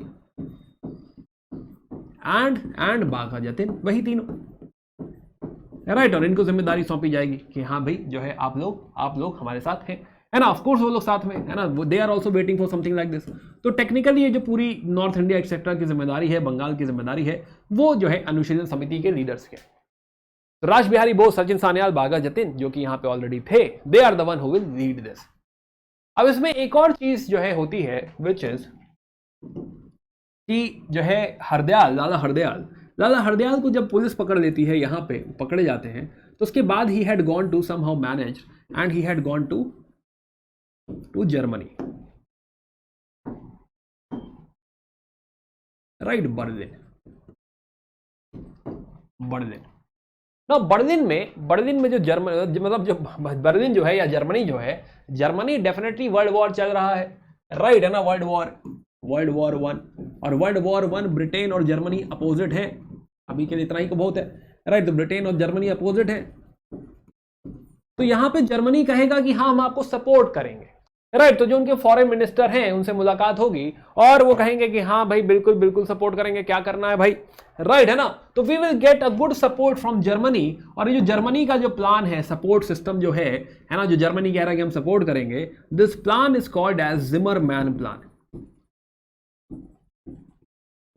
कि जर्मनी का फॉरेन ऑफिस हमसे कह रहा है कि जो मदद लगेगी ले लो, तो this is called as Zimmermann plan. और यही जो कॉन्स्पिरेसी रची गई है, this is called as Indo German plot.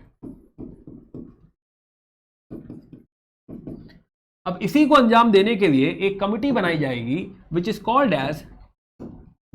As Berlin committee, right. तो बर्लिन में कमिटी बन रही है, which is Berlin committee. Berlin committee में कौन है? हम बात कर रहे थे वीरेंद्र चट्टोपाध्याय जी की,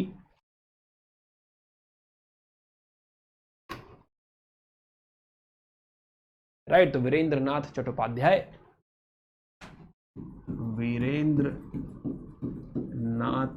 चट्टोपाध्याय, उनको प्यार से चट्टो भी कहते हैं, राइट है ना, चट्टोपाध्याय। प्लस लाला हरदयाल भी आ चुके, हरदयाल, प्लस यहीं पे भूपेंद्र नाथ दत्त भी है। All these leaders are basically जो है operating from Berlin, right, which is Berlin committee. और ये कोऑर्डिनेशन है, तो 3 जगह चल रहा है। एक गदर यहां से शुरू हुआ, प्लस क्योंकि जर्मनी अंग्रेजों का दुश्मन है तो जर्मनी को भी मिला दिया गया, उसी प्लान को, जर्मनी के प्लान को कहा गया जिमरमैन प्लान। और ये क्या है? Indo German plot. और अब हम समझ सकते हैं कि जर्मनी कहेगा हाँ भाई क्या चाहिए, और अब जर्मनी कहेगा कि लो भाई आर्म्स ले लो, राइट है ना। यही हम आर्म्स की उस समय बात कर रहे थे कि आर्म्स वगैरह हम प्रोवाइड करेंगे, right. So this is something जो है, this is the whole game. I hope you got this point, right. 3 point है इसमें, गदर सैन फ्रांसिस्को से ऑपरेट हो रहा है, बर्लिन और इंडिया, राइट है ना। इंडिया में भी बंगाली रेवोल्यूशनरी प्लस जो है पंजाब भी एक्टिव है, यही बात हमने पीछे कही थी। Now I guess it is connected. Okay, आप चाहे तो यह पॉज करके दोबारा देख सकते हैं। नाउ अब क्या है, अब भाई एक तो भाई जो है एकदम अच्छा प्लान है। मतलब पहली बार देखो तो ये वाला प्लान जो है जिसमें आप एक्चुअली आर्म्ड रिवोल्ट कर देंगे, अगर ब्रिटिश रेजिमेंट जाग जाएगी या फिर इंडियन ट्रूप्स जाग जाएंगे तो डेफिनेटली यहाँ पे प्रोबेबिलिटी है, पहली बार ऐसा लगेगा कि यार आज़ादी भी पा सकते हैं हम इससे, राइट है ना, ऐसे भी तो आज़ादी मिल सकती है ना, तो पाथ तो है ना, पोटेंशियल देखो, मतलब जो है पोटेंशियल तो है, अब होगा नहीं होगा बात की बात है, लेकिन पोटेंशियल तो है, पॉसिबिलिटी तो है, हो सकता है भाई क्या कामयाब हो जाए।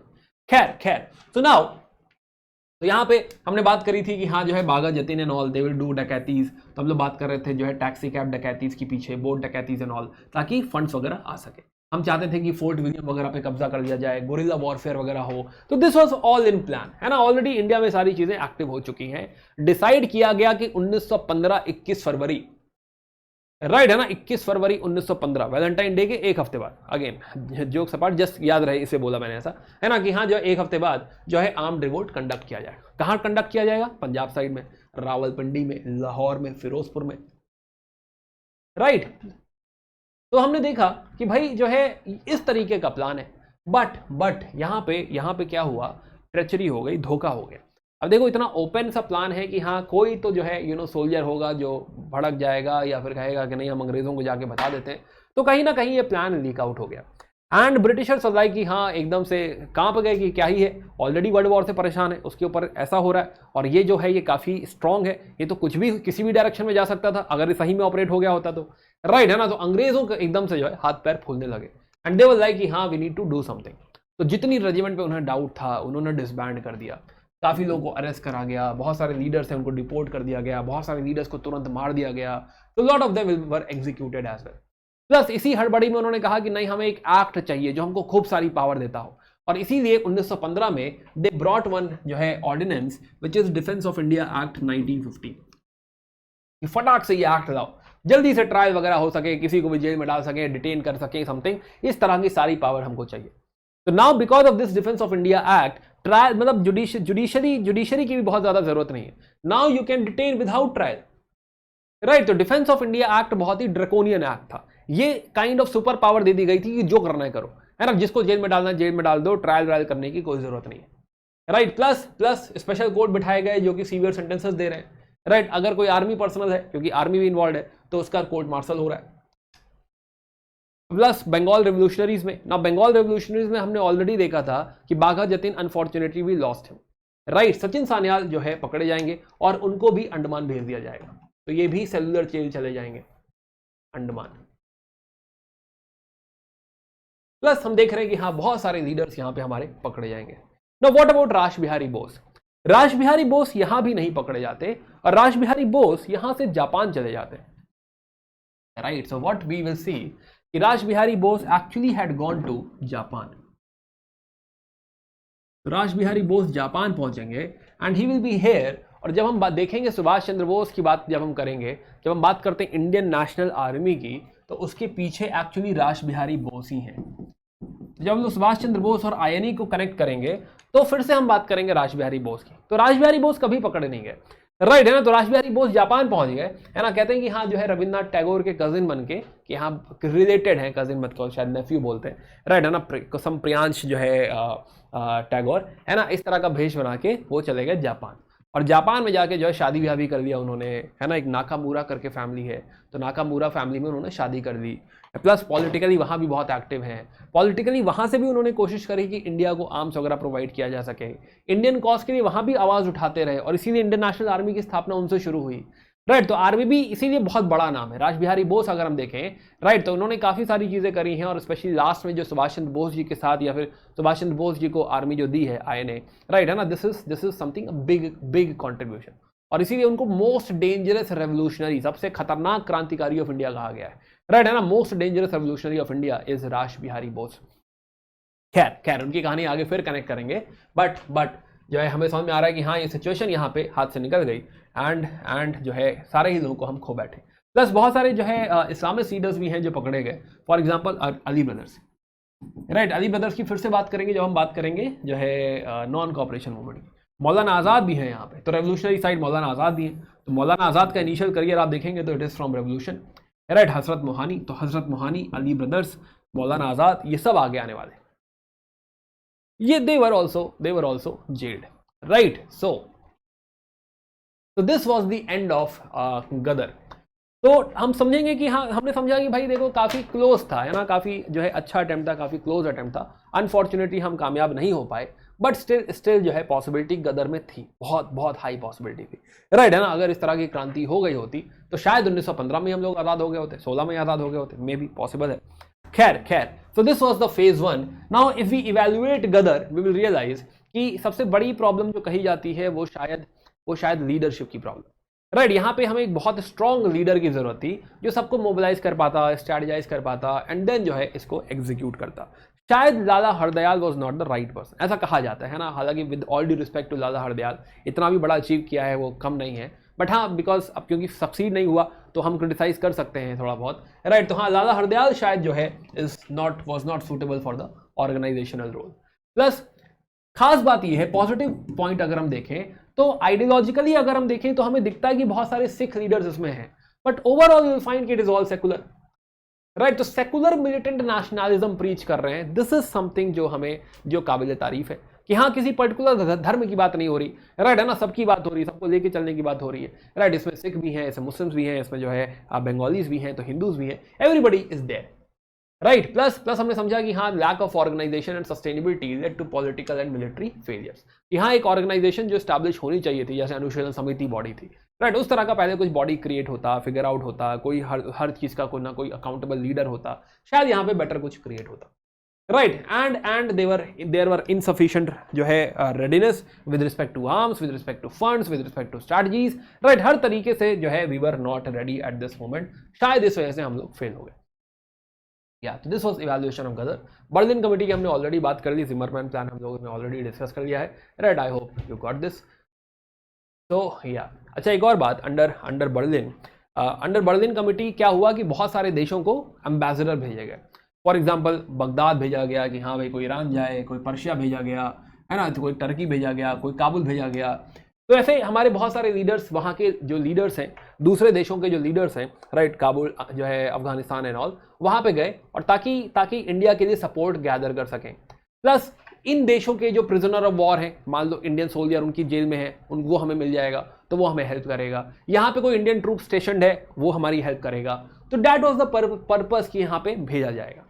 अब यहीं पे Kabul, this is all about Ghadar, है ना, गदर के टाइम की हम बात कर रहे हैं कि हाँ, गदर में ही एक और स्टेप ये भी हुआ था, राइट। अब यहीं पे एक और बड़ी बात होती है, राजा महेंद्र प्रताप और बरकतुल्लाह ये जाते हैं कहां? काबुल में उस समय राजा हैं अमानुल्लाह, और यहां पे with the help of Germany, with the recognition from Germany and Russia, यहां पे इंडिया की प्रोविजनल गवर्नमेंट सेटअप करी जाती है, राइट, है ना। ये भी एक बड़ी उपलब्धि है। यहां पे पहले प्राइम मिनिस्टर बने हैं बरकतुल्लाह जी।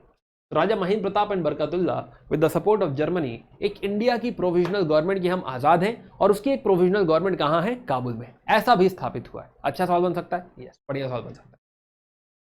सिमिलरली आउटसाइड अगर हम देखें तो mutiny in Singapore, this is again connected to Ghadar only. Date देखो 15 फरवरी, राइट, है ना, इसीलिए वैलेंटाइन डे का नाम दिया था मैंने कि अगले ही दिन हमको क्या दिख रहा है, 15 फरवरी को हमको क्या दिखा। मैंने मजाक में कहा था, लेकिन मजाक का सेंस ये था कि हाँ जो है हम याद कर पाएंगे, है ना, खाली में कनेक्ट कर पाऊंगा, यही पर्पज था। तो हमें सिंगापुर में एक म्यूटनी जो है दिखाई देती है, which is again part of Ghadar revolution only, because Ghadar खाली इंडिया में नहीं होना, गदर बाहर भी होना है। तो यहाँ पे हम देखेंगे कि हमारी एक रेजिमेंट है, पंजाबी मुस्लिम रेजिमेंट और सिख बटालियन रेजिमेंट, जो कि रिवोल्ट कर देगी, राइट, है ना। कुछ लीडर्स के नाम ध्यान रख सकते हैं। जमादार चिश्ती खान है, राइट, जमादार जो है अब्दुल गैनी है, सूबेदार दाऊद खान है, एंड देन जो है दोनों साइड से लड़ाइयाँ होंगी, and finally they were suppressed. तो 37 persons were executed, lot of were transported. Number ध्यान नहीं रखने, खाली सप्रेशन है। This is something which is important. तो this is also part of Ghadar only, right. तो हमने गदर वापस एक बार जो है समराइज कर लेते हैं। गदर हमने समझा कि ओरिजिन क्या है, हमने तीनों पॉइंट समझे। हमने समझा कि यहीं से कुछ एम्बेसीज में भी गए हैं, टर्की, बगदाद, राइट, है ना, पर्शिया, ये सारा हमने समझा कि एम्बेसीज गई हुई हैं। हमने समझा कि हाँ जो है काबुल में एक प्रोविजनल गवर्नमेंट बनाई गई है। प्लस एक और बात हमने जानी, विच इज सिंगापुर की mutiny. This is also connected, mutiny, right, है ना। चलिए, तो ये हमने, तो गदर एक बड़ा मुद्दा था। इनफैक्ट इस पूरे फेज 1 का क्लाइमैक्स है, राइट, है ना, ग्रैंड फिनाले है गदर। चलिए, ओके, सो हमने पूरी बात करी। लास्ट पॉइंट है डिक्लाइन ऑफ रेवोल्यूशनरी एक्टिविटी। कि जो फेज 1 है, खाली फेज 1 के डिक्लाइन की अगर हम बात करें कि डिक्लाइन क्यों हो रहा है, छोटा सा टॉपिक है, आइए समझते हैं। तो डिक्लाइन ऑफ रिवोल्यूशनरी एक्टिविटीज, सो जो है एक तो हमने समझा कि सप्रेशन तो देखो है ही है, राइट है ना, नो डाउट अबाउट सप्रेशन, की सप्रेशन तो है ही है।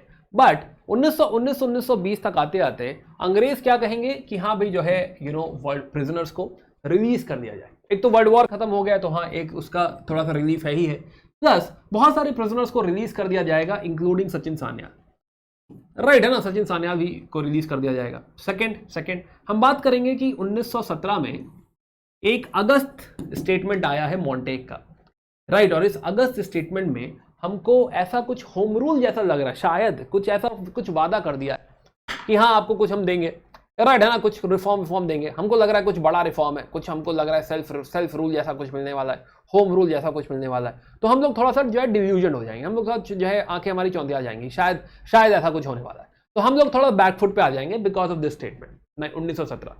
प्लस गांधी जी भी आ चुके हैं, राइट, गांधी जी भी अपील कर रहे हैं कि भाई जो है वायलेंस मत करो, नॉन वायलेंस करते हैं, नॉन वायलेंस से मैं आजादी दिला दूंगा, राइट। इनफैक्ट गांधी जी भी वादा करेंगे 1 साल में दिला दूंगा, राइट है ना, तो काफी बड़ा वादा है, 1 साल में दिला दूंगा। तो दैट इज द रीजन कि हाँ यहाँ जो सारे क्रांतिकारी हैं दे विल बी लाइक कि हाँ अगर गांधी जी कह रहे हैं, इतने बड़े लीडर है, इतना बड़ा नाम है, तो फिर सही है, ठीक है, कोई बात नहीं। And they will be like कि हाँ जो है चलो बात मान लेते हैं गांधी जी।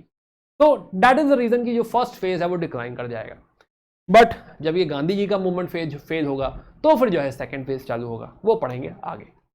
चलिए, so this was the whole story of जो है क्रांतिकारी first phase, revolutionary first phase. कुछ मेंस के सवाल जो है आए हैं, बहुत रिसेंटली तो नहीं है, रिसेंटली एक सवाल आया है वो हम देखेंगे फेज 2 में, राइट। फेज 1 का रिसेंट सवाल कुछ नहीं, बट फिर भी देखते हैं। तो 91 का सवाल है कि discuss the growth of revolutionary terrorism. तो यूपीएससी ने भी वर्ड यूज किया है revolutionary terrorism with special reference to this ramification in Maharashtra, Bengal, Punjab till the first decade of the 20th century, right है ना, कि हाँ एकदम 2000 जो है 1910 तक की कहानी सुनाई आप, ये बात कही है 1991 में। कर सकते हैं, पता है आपको, पता है, राइट। स्टेट बता दीजिएगा, रीजन बता दीजिएगा, निकल जाइएगा। 2000 how did the terrorist movement gather strength in countries other than India, है ना, इंडिया के बाहर कैसे स्ट्रेंथ है, क्या हो रहा है, क्या हम एग्जाम्पल दे सकते हैं जगह जगह का, यस कर सकते हैं। क्यों हो रहा है ये भी बता सकते हैं, yes, right. Short note on Ghadar party, short note, large note, ऐसे जो लिखना लिखो, राइट, कुछ भी लिख सकते हो भाई, इतना पता है तो कुछ भी लिख दो। तो खैर, तो right short note on Ghadar party, this is something which is also under your control. कुछ जो है प्रीलिम्स के सवाल, 98 का सवाल। अब हमें देख लगेगा कि यूपीएससी को गदर से बहुत प्रेम है, राइट। इस पूरी कहानी में सबसे बड़ी कहानी गदर की थी, है ना, तो है बनता भी है भाई, है ना, सवाल पूछना। तो बहुत सारे सवाल गदर पे आए हुए हैं, राइट। आइए देखते हैं, गदर ही गदर है ना, गदर ही मचा दिया यूपीएससी ने। तो खैर, who was the leader of Ghadar party, बताइए। Then where were the Ghadar revolutionaries who became active during the outbreak of the world war 1 based, कहां से ऑपरेट कर रहे थे, बता सकते हैं। 2005 का सवाल है। गदर वॉज क्यों हुआ है, 2014 का सवाल है, राइट। एंड देन 2022 का सवाल है कि भाई इनमें से कौन एक्टिवली एसोसिएटेड था गदर पार्टी से, राइट। चारों जवाब आपको देने हैं कमेंट सेक्शन में, राइट। बहुत ही आसान है, इसमें क्या ही एक्सप्लेन करने को है, आपको पता है, बहुत अच्छे से पता है कि क्या हो रहा है।